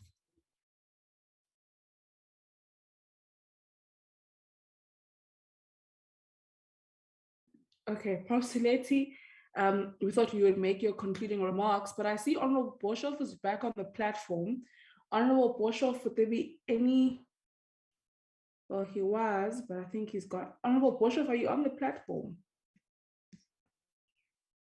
No, okay, I don't seem to see him again, but he did try to come back. I suspect he's having continued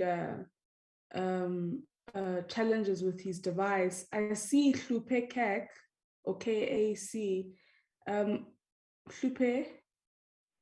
It's Hlupeka as Dr. Shabalala.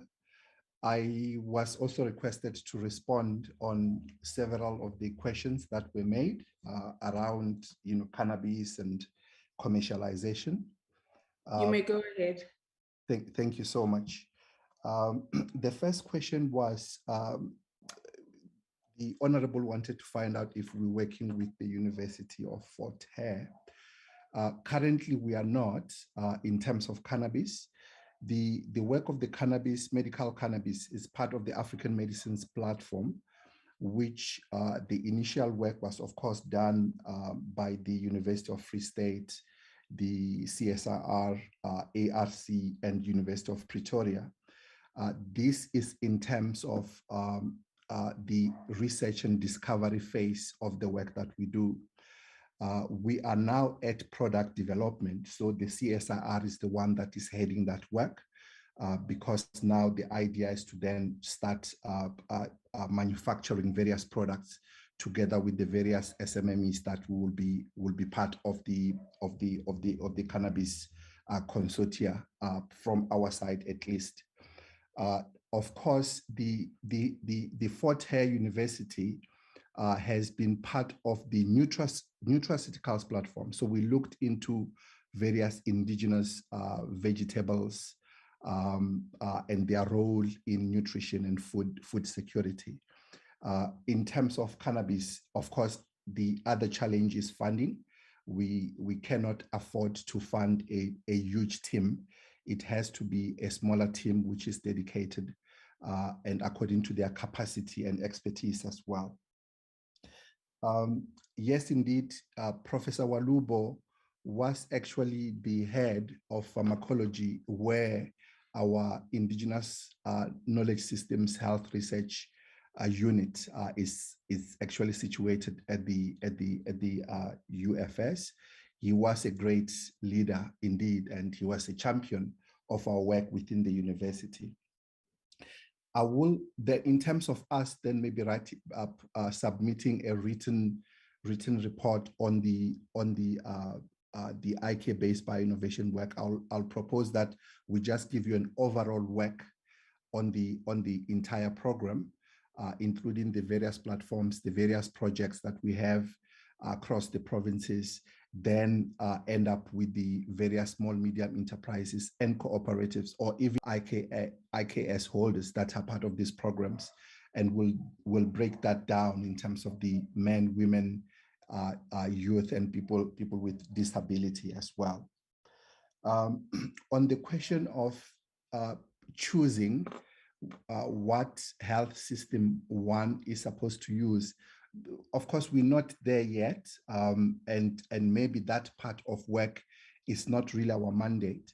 What I may need to clarify is that what we're working on is that in South Africa, as long as medicine is registered with the essential drug list or medicines list at SAPRA, any health provider may actually use that medicine, regardless of whether it's biomedical or allopathic or Chinese medicine or Ayurvedic medicine from India or Unani from Iran. That's what we're focusing on at the moment.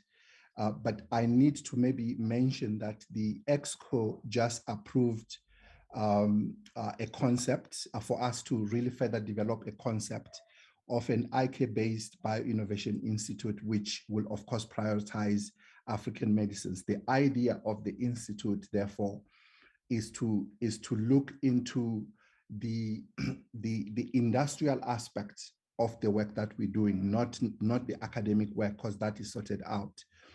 And in addition to the industrial work, the institute will also seek to look into curriculum development. What does it mean? The idea is to look into what China, India, Japan, Korea have done. So we'd like to develop curriculum for clinicians who can use African medicines as part of the practice. That's one of the pillars of the institute. And then linked to the development of curriculum will, of course, with time, the establishment of universities that can teach African medicines, not Ubunyanga, but African medicine as a discipline. And of course, this will also require hospitals and clinics and health centers in the future. And this we have seen in India and Korea and China, as I said. Paraxel, yes, Paraxel has left the Free State, and the Free State have actually taken over that facility. It is now famous, and the clinical trials that Dr. Sileti was talking about, or what you saw on media, will be actually conducted inside Paraxel and other clinical trials facilities across the country. We were also informed this week that the African Health Research Institute at UKZN also launched its clinical trials facility, and one of our, the leader, actually the hub of the African medicines is Professor Nceba Galeni from UKZN. He's actually part of the faculty of the African Research Institute. So we hope to also collaborate with the Institute to set up an African medicines aspect of clinical trials there.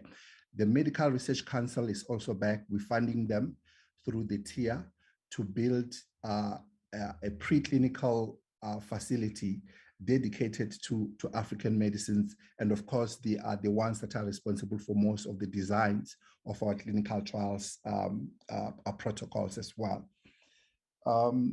Budget-wise, I think Prof has mentioned that the challenge with us in innovation is that because our budget is very low, sometimes we do work and then we stop and then get funded maybe a year later or 2 years later.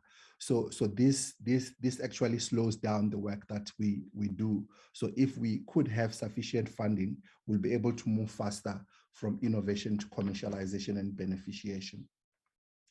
The protection aspect, Prof also spoke about that, but in terms of the 50 plus SMMEs and IKS holders that we support, they are actually the owners of the companies that we spin out of this work.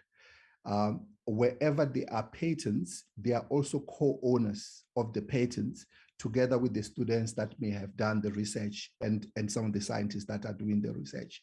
So the ownership model is actually sorted out, but they are the 100% owners of all the companies that commercialize the work or the products that we would have come up with. In terms of licensing, the models are different, and the advocacy and policy unit of the department advises us in terms of how to draw those agreements and the shares wherever there may be a company that needs the ingredients that we're working with like that. Maybe the final aspect on cannabis and beneficiation, especially of the village growers that have been doing this work for hundreds of years. In the master plan, one of the pillars is led by the Department of Small Business, and they've designed, I think it's approved now, they've designed a strategy and they put aside funding which will strictly support the village or small medium enterprises, Black-owned small medium enterprises, especially the ones that are found in the rural areas, so that they should be able to compete. The idea is to link all those that will be participating with our work, so that their products from the plants themselves in terms of the growing to pre-processing to processing, and finally in terms of the final products or even the ingredients, that all these things are supposed to be according to certain standards, and they will then be registered at SAPRA or at the Department of Agriculture to be part of the various value chains that we're building across the provinces. Finally, the lab at the Free State. The Free State just received funding both from the department and TIA, and they've given us a new building where Paraxel was, Honorable Kumalo. So we are now constructing the new GMP facility, but the lab is there, but we are upgrading into a GMP facility. And of course, Paraxel, as I said, is Famos, which will then be linked to the GMP facility, and of course, the current lab that is there. And we are happy then to facilitate with the Free State University that the honorables visit and see what kind of work we're doing there, including other facilities like the ARC or the CSIR. Thank you so much.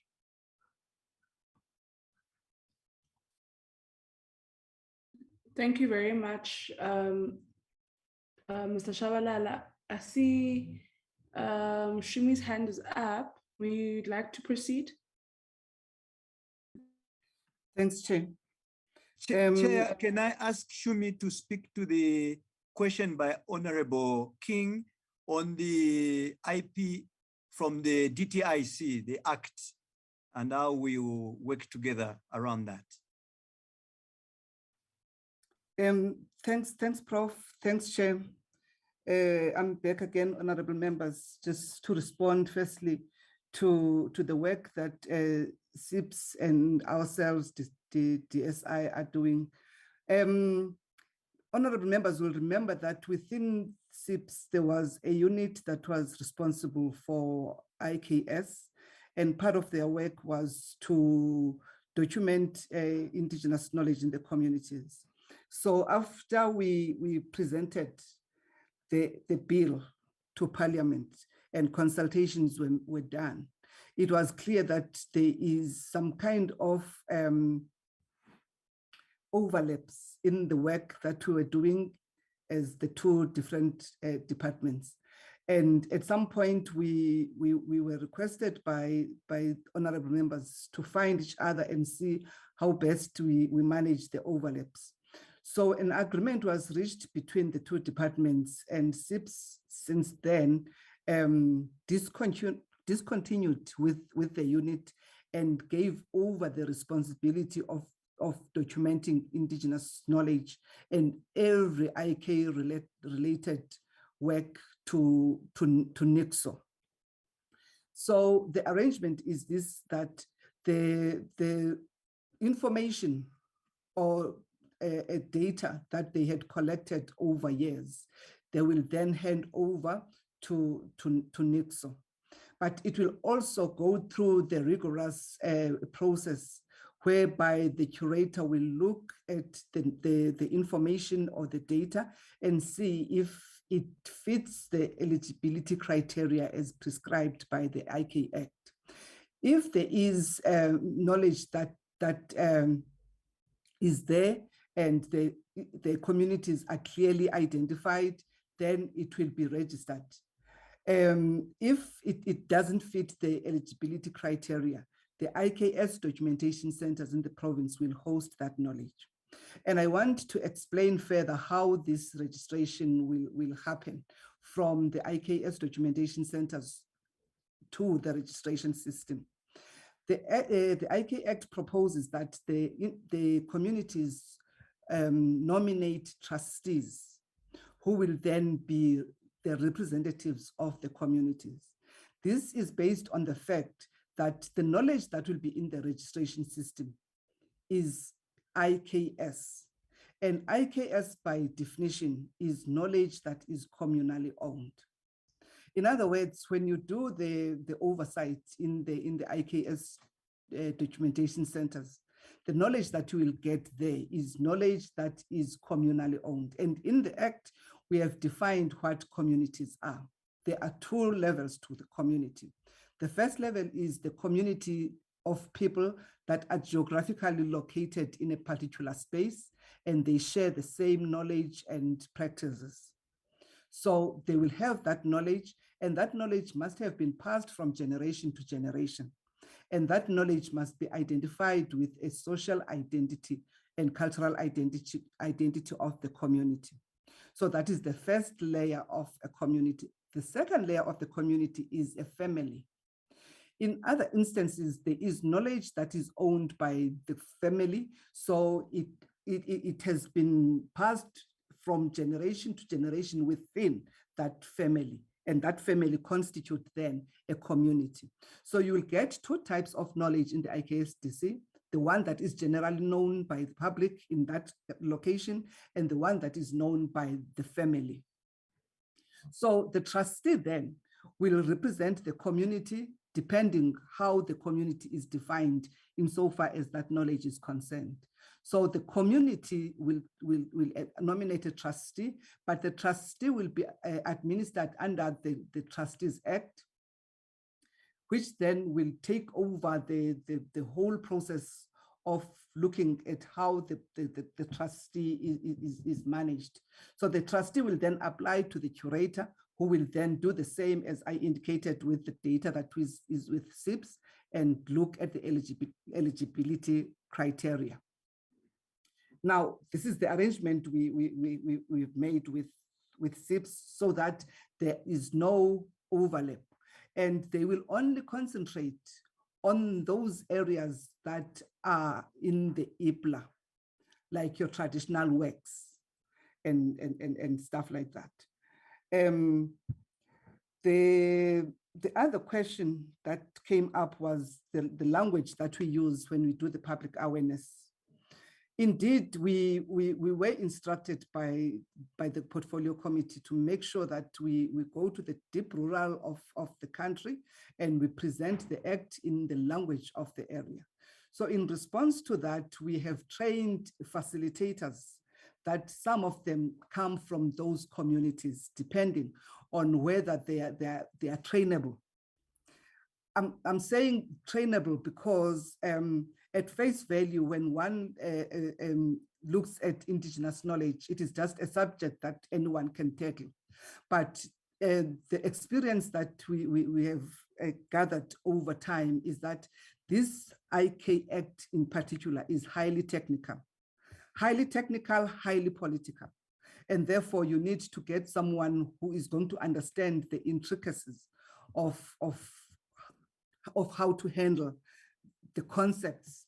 For instance, I will make an example. The difference between people and peoples changes the whole trajectory of the discussion. We know for a fact that we have what is called the United Nations Declaration on the Rights of Indigenous People. In that declaration, we have ILO 169, for instance, that talks to self-determination of communities. South Africa is not a signatory to that, precisely because self-determination means something else for South Africa, and we are using the constitution of the Republic that says South Africa belongs to all who live in it. And therefore we cannot take a position that presupposes or that supposes that there is a minority group that has the right to self-determine. So when we train the facilitators, honorable members, we make sure that we take them through the national laws, the international laws, so that they understand how the implications of this. So to that end, we have trained a number. We have a pool now of facilitators who facilitate in the different communities in the language of the communities, so that the communities are able to engage in the language that they are comfortable with, in the language that they understand. So the presentations themselves have been translated into all different official languages. When we go to vendor, we have a vendor facilitator. We go to Sotho speaking areas. With all. We have the facilitators for that. And we have also trained the students from the Northwest University. They are also assisting us with report writing, with the facilitation itself. So we are able then to be comfortable, knowing that by the time we leave the communities, they understand exactly what we wanted to achieve. And in terms of the reception, yes, we get very positive. I can't think of any community that gave us a negative response to the act. Actually, they always tell us that this is long overdue because they can relate to the exploitation that has been happening over years. They have decided cases, they know what has been happening in their communities without any benefits accruing to them as communities. Yes, when the consultation on the bill happened, we were receiving a lot of inputs from the communities, some of which had to change somehow the direction of how we were thinking when we were drafting the bill. So we integrated those inputs, but we could not just willy-nilly integrate any input because some of those inputs would either contravene the treaties that we are signatories to. As South Africa, for instance, we are signatory to the CBD, we are signatory to the Nagoya Protocol, we are members of the World Intellectual Property Organization. So there are certain instances where even though we would have loved to take this route, we are bound by our commitment to our international obligations. So even some of the definitions that we used in the IK Act, it's definitions that had to align with both international and our national laws. So in terms of the register, again, honorable members, it's not only the SIPs that is affected. For instance, in the week, in my unit, we sit in the committee that's responsible for the granting of permits for bioprospecting. And we sit in that committee for one reason, that sometimes when the applications are received by the Department of Environment and Fisheries, there is no acknowledgement of the source and the community where this knowledge has been taken from. So we are there to make sure that as the permits are granted, there is an acknowledgement of the communities, and when there are benefit sharing agreements to be concluded, communities are there as beneficiaries of whatever will accrue arising from the use of their knowledge and the knowledge associated with the resource that will be used. So they have a system already within the Department of Environment, which we requested that as they develop that system, they make sure that it is flexible enough that it can be integrated within our registration system. So that, for instance, part of the information that will be there is whether there has been any benefit sharing agreement concluded with the communities, and all that information should appear in our registration system. I think that is all for now, honorable members. Thank you very much.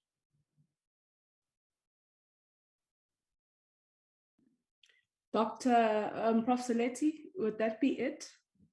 Are there any other colleagues who would like to make an input? No, Chair. This is all that we can take into response to the questions of the honorable committee members. But probably my concluding remark would say that a lot of the activities we've been focusing on are economic centric, but the overall achievement will be the restoration of African dignity. So some of this work works towards social cohesion as part of the outcomes of the work that we're doing, so that we contribute towards the building of the nation. So it's not just a technical work that has to be done, but we have to contribute in the social sector and political sector in terms of the work of indigenous knowledge in the country.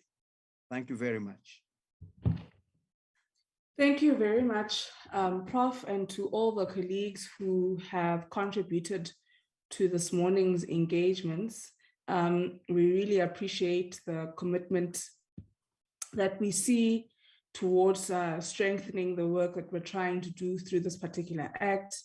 And it's, this is the type of work that is, that seeks to redress some of the inequities of our past, some of the issues that, of course, will also come out, Prof. Seleti, and I hope some of your colleagues will be able to make time to join us on Tuesday as we'll be discussing, as we'll be having a colloquium on institutional autonomy. And part of that discussion, of course, seeks to look into the type of curricula, the type of academia, the type of knowledge systems that we acknowledge and appreciate as a society that perhaps are also find expression within our institutions of higher learning. And I think as you work with TVET colleges, it is an attempt as well to, deconstruct or reconstruct the perceptions we have in society of the hierarchies of knowledge systems, right? That whatever would come out of a university ought to be of a greater, representation, that what would come out of a TVET, what is historically European or historically European knowledge systems ought to be of greater, appreciation than of indigenous knowledge systems. And I think, ultimately the work we'll be doing through the colloquium is to question, some of the matters we've sort of normalized in the space of pedagogy and knowledge, and what we understand to be knowledge. And I think we will, if you haven't, well, I don't think we've actually sent a formal invite to yourselves. I think we should do that, Shanaz, through your facilitation with Anele, to ensure that our colleagues from the DSI also have that particular invite, considering how we would like to see a greater interface between the work being done by the DSI and DHET, of course. Thank you so much, colleagues, also for clarifying that the portal will be up and running once the DG has launched it, and we look forward to that, as capturing this information is really important, and us also protecting it. Thank you very much for your responses to members. And if there are members who feel that their questions or remarks have not been adequately responded to, please do indicate, and our colleagues in the Secretariat will be able to facilitate that information is brought to yourselves. What becomes important to us, Dr. Prof. Seleti, is the implementation of these recommendations. We've seen how some of the recommendations of the committee have found expression in the work that you do. And so we only expect that, we will see further progress in terms of the recommendations that have been made. Of course, we remain concerned as well around the funding that is made available for such work, very similar to the arguments we make around funding that is allocated to transformation in relation to the gender agenda. IKS is to a great extent linked to transformation, and so again we will be concerned around the funding available for that, and we will continue to monitor that as a committee and some of the constraints that are found there. And of course, for us, what is important is the implementation of these regulations as you continue to work towards their finalization, and for what you've presented to us to reach the ends of our society. So we'd like to thank you very much, and we wish you well with the work that you will continue to do on this work, around this work. And we also want to, of course, reiterate the importance for yourselves to work with the Department of Higher Education and Training as we try and work around matters in relation to the recognition of prior learning and so forth. And of course, we want to see acceleration around commercialization. And we also want to reiterate the importance for us to be very clear on when we want to achieve what. So timeframes are quintessential in the work that we are trying to do. So having said that, Prof. Seleti, together with your colleagues, thank you so much for availing yourselves. We will be continuing with our minutes, so you are excused, or you may sit through, but you are excused at this point. Thank you so much. Thank you, Chair. We will leave because we have to prepare for the launch. Thank you very much. Okay, that's in order. Thank you. All right, colleagues, we'll now be moving on to minutes and reports. If I'm not mistaken, we should have 6 minutes to adopt and 2 reports to adopt. So I'll take them by month. So we'll do February, then do March, and then we'll do the 2 reports separately. So in the month of February, I believe we had 2 sets of reports that we need, 2 sets of minutes that we need to adopt. First on the 23rd and then on the 25th. On the 23rd of February, we would have dealt with all the ministerial task teams. And then the consideration, or we actually considered minutes on that particular day. And yeah, colleagues will see there on page 4 some of the resolutions that we made. And then, of course, towards the end of that, just before the consideration of minutes, we requested the department submit to the committee regular updates on the implementation of the recommendations of the MTT reports. Then on the 25th, we would have dealt with internationalization, both with DHET and DSI. And towards the end of those minutes, the recommendations from DHET would have been for them to list the nature of STI agreements with African countries and submit that to us. From the DSI, from DHET, that they should do a feasibility study on, or look into the feasibility of developing a legislation that will allow for proper regulations of scholarships that are offered by provinces, municipalities, private sector, and individuals. So that would have been the nature. The last recommendation there is that the committee should revisit the discourse on internationalization at a later stage. So those are the minutes from Feb. Can I kindly see members who wish to adopt these minutes?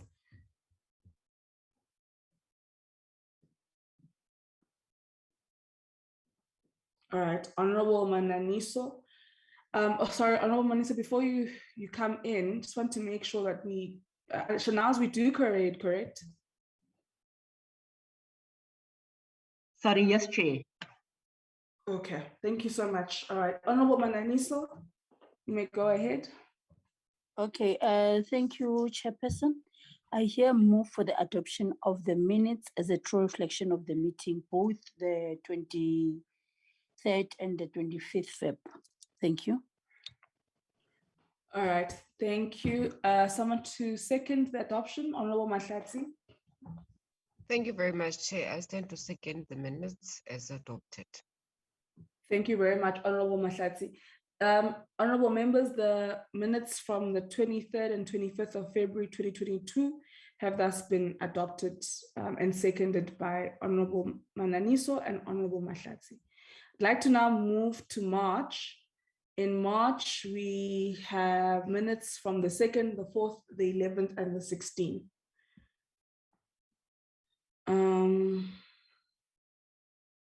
So on the 2nd, we dealt with student unrest at UKZN, DUT, interacted with USAF and SALS.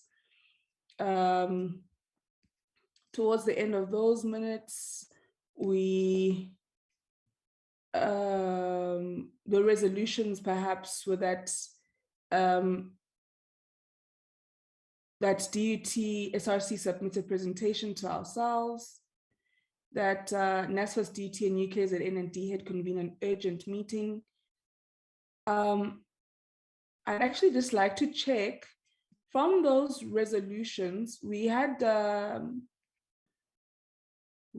requested that DUT, at DUT, that the SRC and management meet urgently. I actually don't see that in the minutes. Yes, we asked that NASFAS meet with DUT, UKZN, and DHET to deal with these matters, we asked specifically that NSFAS meets with DUT and UKZN to iron out some of the challenges there. But we had also asked that DUT and DUT management and SRC also meet. So can we please make that amendment or make, amendment to the minutes, so that essentially that would be an addition to those minutes, because I don't seem to see that in the minutes. I think those are the only additions I'd like to make, but that is the 2nd of March. And then on the 4th of March, we then dealt with the DSI and DHET's 2nd and 3rd quarter performance reports. And we made resolutions, there were resolutions that came out of that, where with DHET, we asked for a progress report in the achievement of the reported targets outside of the reporting period to enable the committee to track progress towards their achievement. We then, at the end there, we said the committee will consider an oversight visit to the Aerospace System Research Group in KZN under the theme Knowledge Utilization for Economic Development. So that's the 4th of March. The 11th of March, we dealt with NSFAS. We dealt with the NSF, NSFAS, and Services CETA and their audit action plans, and essentially trying to turn around strategies towards the audit outcomes. There we basically, at the beginning of our resolutions, it stated that the revised audit action plans should be sent to the committee within 14 working days. And then the last, perhaps the conclusion, we stress the importance of getting the entities to operate at their maximum level to fulfill their mandate, and have direct impact on the betterment of their lives and the betterment of the lives of ordinary South Africans. And so goes those concluding remarks. Then if we move on to, so that was the 11th. So then we'd move on to the 16th of March, where we dealt with DHET on the student unrest. They gave us an overall synopsis of the student unrest. We had NSFAS come in and speak on funding for students at universities and TVETs. And then we also had the presentation by the CGE. Key out of that was that, well, perhaps at the end we said NSFAS, we should consider the working session with NSFAS to deliberate on the wide range of issues affecting its stability. So that's about it from the 16th of March. With those minutes being presented to members, I'd like to note hands that seek to adopt the minutes, or well, perhaps make any amendments to the minutes. If not, hands that seek to adopt the minutes. Honorable Mananiso. Okay, thank you, Chair. I herewith adopt the minutes with the amendments that you have just made. I move for the adoption of the minutes from the 2nd of March, 4th, 11th, and the 16th. Thank you. Thank you very much, Honorable Mananiso. Honorable Letsie. Ndiyabulela mhlala phambili bendithi nami ke ndiseke uhonorable uMananiso lo ceda ukuthetha ngoku, ndithi nami ndisekela yonke lento aceda ukuyithetha, ndithi ndisupport yonke lama minutes. Ndiyabulela. Siyabonga Honorable Letsie. Asike sithembe nje ukuthi lesixhosa sithethayo yiso ngempela, ngoba hey asikho sure kodwa sikuvile uba buthini na. Honorable members, we would then note those minutes of March from the 2nd of March till the 16th of March as adopted by Honorable Mananiso and seconded by Honorable Letsie. I would then like to move to the reports. There's two reports, one from the Oversight visit and the other one from sorry, one from the Oversight Week that we had in the Northern Cape, and the other that we had at Stellenbosch University, where it's technically an on-site visit, that we had in relation to their transformation journey. I'd like to note hands that would like to adopt the report from the Northern Cape Oversight visit. Honorable Mananiso. Thank you, Chairperson. Before I adopt, I think we need to actually acknowledge the work that is being done by our support team, Chairperson. As one could want to say that I have went through the report and it is a true reflection of what could have transpired to our oversight. Thank you. Thank you very much, Honorable Mananiso. Can I note a hand that seeks to second that adoption? Honorable Mahlatsi. Thank you very much, Chair. I move to second the report. Thank you so much, Honorable Mahlatsi. Honorable Boshoff, I see your mic was open. Is there something you would have liked to say? No, I would just also support, but it has all been done. Thank you, Chair. Oh, thanks, Honorable Boshoff. Can we have a thirder there, or someone to second the secondment of that report? I think it's very important that we state that Honorable Boshoff thirds that report. Thank you very much, Honorable Boshoff. Chair. Honorable Mahlatsi. I was going to withdraw my secondment to allow Honorable Boshoff to second on a lighter note. Noted, Honorable. Okay, so I then would like to move to the report from Stellenbosch University. I see Honorable Mahlatsi's hand is still up. Okay, can I note a hand that seeks to adopt? Honorable Mananiso. Thank you, Chairperson. I move for the adoption of the minutes of our oversight for Stellenbosch University as a true reflection. Thank you. Thank you very much.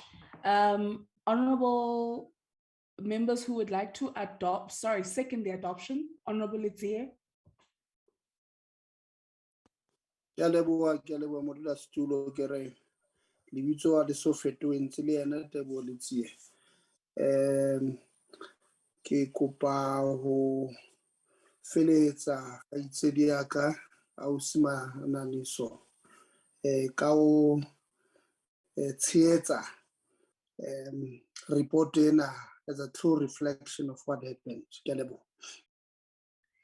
Ra leboha re Litie re nagana gore seo o se bueng hona byanong ke sona he a se Xhosa sela no se bua earlier on. I would then like to note, before I adopt those minutes or indicate the adoption of those minutes, I see Shanaz's hand has gone up. Can I just note what you'd like to say, Shanaz? Yes, Chair. You had now mentioned, on the last report, it was technically, it's like a minute kind of report because it was like an on-site brief with a visit.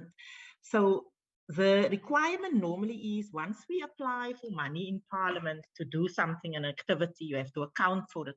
That's why we translate that minute into a report to account. One, you've been off Parliament in like Parliament time. And two, we used money for that activity. So now the technicality of that report, because it's not like an extensive kind of report, it's more a minute translated into a report. I'm just the bottom of our reports that we obviously want the House that we report to in the House, we say report to be considered. Now, once we put that part in, that means that report will be considered by the House. It can be discussed. It can be, it can be up for discussion if we put the report to be considered. So normally with the ones that we do, that's like a minute translated into a report, we have the option of omitting that part if we don't want it like to be a discussion, depending on the, obviously, the content or the nature or the importance or the relevance of the thing. If you want to discuss in the House, whether you're going to put report to be considered or omit that part, and then the report would just be noted by the House. So I think I think we're going to embark on quite a few of this on-site brief visit kind of thing, which is not, what is it like now in its technical terms, like, well, everything we do is oversight, but not oversight as we normally do it. So that part, we must pay attention to whether we want the report to be considered or whether we want the report to be noted. Yeah, so when we do it, we decide. Thank you very much, Shanaz. Well, I think this one on Stellenbosch University, we went to the institution to deal on issues on transformation, which I think are very important matters that perhaps are of state importance, and the broader conversation beyond just the institution. And maybe these reports can assist us in, as a committee, bringing, broader topics around transformation in higher education to the attention of the House. And maybe I think on this one on Stellenbosch University, we should it should be considered and not noted. I see the Honorable Mahlati's hand has gone up. Maybe Web, if you'd like to make a contribution, perhaps also if Honorable Makesi, I'm actually not sure now, but if the Shadow Minister of the DA, there's communique we've received that is not very clear, so I'm struggling there. But honorable members from the DA, you'll indicate to me there's communication that says Honorable Makesi is now the Shadow Minister, but colleagues will give us a way forward. But I think, let me just hear the views of the work from the ANC. Thank you very much, Chair. And let me echo your sentiments in relations to the last report on Stellenbosch. I think it is quite critical that we adopt it. It must go through the House as a report, given the centrality of the issues that we were dealing with. So I would second that proposal that it should be adopted as a report for the House, not only for noting, but for discussions, because in all honesty, the issues that have been raised, they are quite central and critical to the transformative agenda. Thank you very much, Chair. Thank you very much, Honorable Mahlati. Honorable members from the DA. Hi, Chair, Honorable King. Yes, I would also agree that it should go before the NA, but then it should not be a standalone item on the University of Stellenbosch. I think we actually need a good conversation on transformation in general, in terms of inclusion and in some cases exclusion of students to tertiary educations. But I agree that it should go forward. Okay, perfect. I think Honorable King, you would have represented opposition parties, all of them, and Honorable Mahlati, you would have represented the majority party. So I think we're fine. And so I think honorable members have agreed that we will take it to the House. But thank you very much, Shanaz, for that. So having said that, members, I think we do adopt that particular report on the oversight visit at Stellenbosch University, which, Honorable King, we must remember, was not only about Stellenbosch University and their transformation agenda, but also the language policies in the sector at large. So, because the department was with us earlier on that day. So I think we will find a way for us to lift the conversation to a greater level collectively as honorable members from different parties. So having said that, members, that report from SUN is adopted. Noting that members have adopted these reports on a lighter note, as a true representation of the work we've done, it thus means that when we debate in the House these reports, we should be saying very similar things across the political parties, and we shouldn't see much contradiction from all of us. But that's just on a lighter note, honorable members. Honorable members, thank you so much for your time. Just about next week, we will be finally sitting the colloquium. I think members who've been in the committee for a while now would recall that we have been trying to sit this colloquium for a number of times, but due to the ever-changing program of Parliament, it's been affected greatly because we often try to schedule it on a Friday.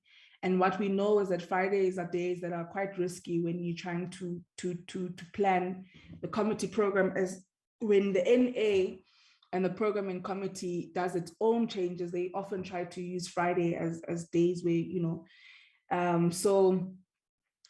the colloquium sitting was affected a number of times, and finally it is sitting. We'd implore on honorable members to kindly avail themselves, please, because physically in the room, because this is a topic that, truly on one end, as we look at institutional autonomy, we also look at academic freedom, we also look at public accountability. On the front of public accountability, this committee is largely affected by that end. And members who've been in the committee since the start of the sixth administration would recall the challenges that we had with institutions of higher learning that did not want to, that would be reluctant to appear before the committee without a directive from the minister. Those are the really shocking things that we've heard in this committee. I mean, I think that was TUT, if I'm not mistaken. We've seen some resistance from institutions like Forte, just to mention but a few. I mean, not so long ago, there was another institution that was telling us that, it can't avail itself because whatever. And we had to speak to DG to say, no, these people can't say that, they need to come to the committee. So there are instances of honorable members who want to do individual member oversight. Honorable King, Honorable Makesi, I think you've also experienced such, where you want to do individual member oversight, and the capacity in which you as an individual member, Honorable Litsie, would want to do individual member oversight is questioned, to the extent of which an email or a letter will be written to the chair to say, are you aware that this member would like to do individual member oversight? Yeah, I'm aware. And well, even if I'm not aware, they are well within their rights as members of this parliament. And so, we've heard of instances where the department has tried to create some regulation across the sector to create the type of equality that we say we want to see in universities, regardless of their historic background of being historically white or historically Black, historically privileged or historically underprivileged. And so if we're trying to create that equality, we need to afford the department space, of course, not to interfere, but to intervene and assist the sector in finding the type of equality that we want to see between your UWCs and your UCTs, your Univens, and your University of Pretoria. So, from the side of the department, we know the challenges there. The students, we know the challenges there. The workers, we know the challenges there. But at the same time, we want to protect that space of universities around academic freedom, so that we don't see institutions of higher learning being used like they were used under the apartheid regime for political, selfish, regressive, counterproductive political reasons going into the future. But we all need to be, under the auspices of cooperative governance, need to be given the space to fulfill our different roles and stakeholders in the sector. So ultimately, through this colloquium, colleagues, we're not on a witch hunt. We're not trying to say to vice chancellors, they I don't know, they are regressive and they must give us space. And we're not trying to interfere either, but we're trying to find a way for us collectively as stakeholders to work together through understanding what institutional autonomy means, what academic freedom means, what public accountability means. And there'll be, right now, as we're planning, honorable members, there'll be a phase 2 of this colloquium, so a step 2, or part B, where we will then open up the engagement. So on Tuesday, we're looking at the key stakeholders, the department, the department, ministry, ourselves as the committee, USAF, SALS workers are represented by COSATU, because we know there are so many unions, right? So we've had to try to find a way to have a body that can represent as many of the unions in these institutions as possible. And there are some who had made submissions in written format. I remember, if colleagues could recall, we had asked for stakeholders and interested members of society to make written submissions to the committee last year. And they did do so, and we've tried to invite some of those members of the public who made written submissions to come and present for about 10 minutes at the colloquium. So that will be, I guess, and then of course we'll go into discussions. And I request that members be very patient with the process, because the crux of it is for us to understand where these key stakeholders, what understanding do these key stakeholders have of what institutional autonomy is, vis-a-vis public accountability, vis-a-vis academic freedom. And then from there have, ourselves engage, of course, and we'll try our best to open it up to other stakeholders, noting that we are scheduled to sit from 9 until 4 o'clock. And once we're done with this part A, and we understand what our different understandings of these topics are, we will then have a second session where we'll open it up to allow for as many voices to participate. And again, giving us the responsibility as a committee to listen. And then, perhaps, I know Mampacho is not in the meeting, but Shanaz, you'll record this. Perhaps there may be a need for us to have a third session where we truly unpack what we found from the two sessions we would have had. So maybe it might even have to be a 3-part conversation for us to say, okay, what we understand now is that there is a problem, there is a challenge where we feel as though, in terms of public accountability, it's very difficult to play our role. And then, then take it from there to say, okay, this is what we see the challenge to be. What can we do collectively as stakeholders to find a more healthy way for us to cooperatively govern the sector and be able to ensure that what the NDP speaks to does find expression, and then we're able to, through institutions of higher learning, particularly the university program in this case, create fundamental change for the lives of South Africans, for them to be self-liberated. So, Honourable Members, that's a journey that we're embarking on in terms of the colloquiums. Honourable Dr. K, Honourable Kumalo, colloquiums are a space that was initiated by Honourable Mapulani, who was the former chair of the committee, to allow for us as a committee to engage on certain matters more elaboratively, and with more stakeholders, and allowing for greater thought around these key issues. So this is the idea of colloquiums is not new to the committee, and we want to have many more on other topics, of course, like IKS and a myriad of other issues. I mean, Honourable Mananiso the other day was saying perhaps we should consider having a colloquium on GBV and gender-related matters, or even beyond that, transformation in the sector, and even looking into the sciences, we might have to think of having the conversation around transformation. But in our work as members of parliament, we also need to allow ourselves space to learn and have our own thoughts provoked to guide the type of work that we do, and colloquiums also provide for that space. So honourable members, we really hope that you will be able to avail yourselves next week, Tuesday, physically in Cape Town, and we really look forward to CPUT hosting us. And we want to thank all stakeholders in advance for availing themselves, as well as honourable members. I thought I'd just share that before this meeting concludes, so that members understand the importance of next week's engagement. All right, so having said that, honourable members, this meeting is adjourned. And if there are any other queries you have towards the colloquium, please do share them with Anele or any of us in the various platforms we have to engage. Honourable Litsi, I see your hand has gone up. No, the meeting is adjourned, Chair. I just wanted to announce that I will be there next week physically. I have fully recovered. No, we're glad to hear that you've recovered. Recording stopped. The meeting is adjourned. Thank you so much, Honourable Litsi.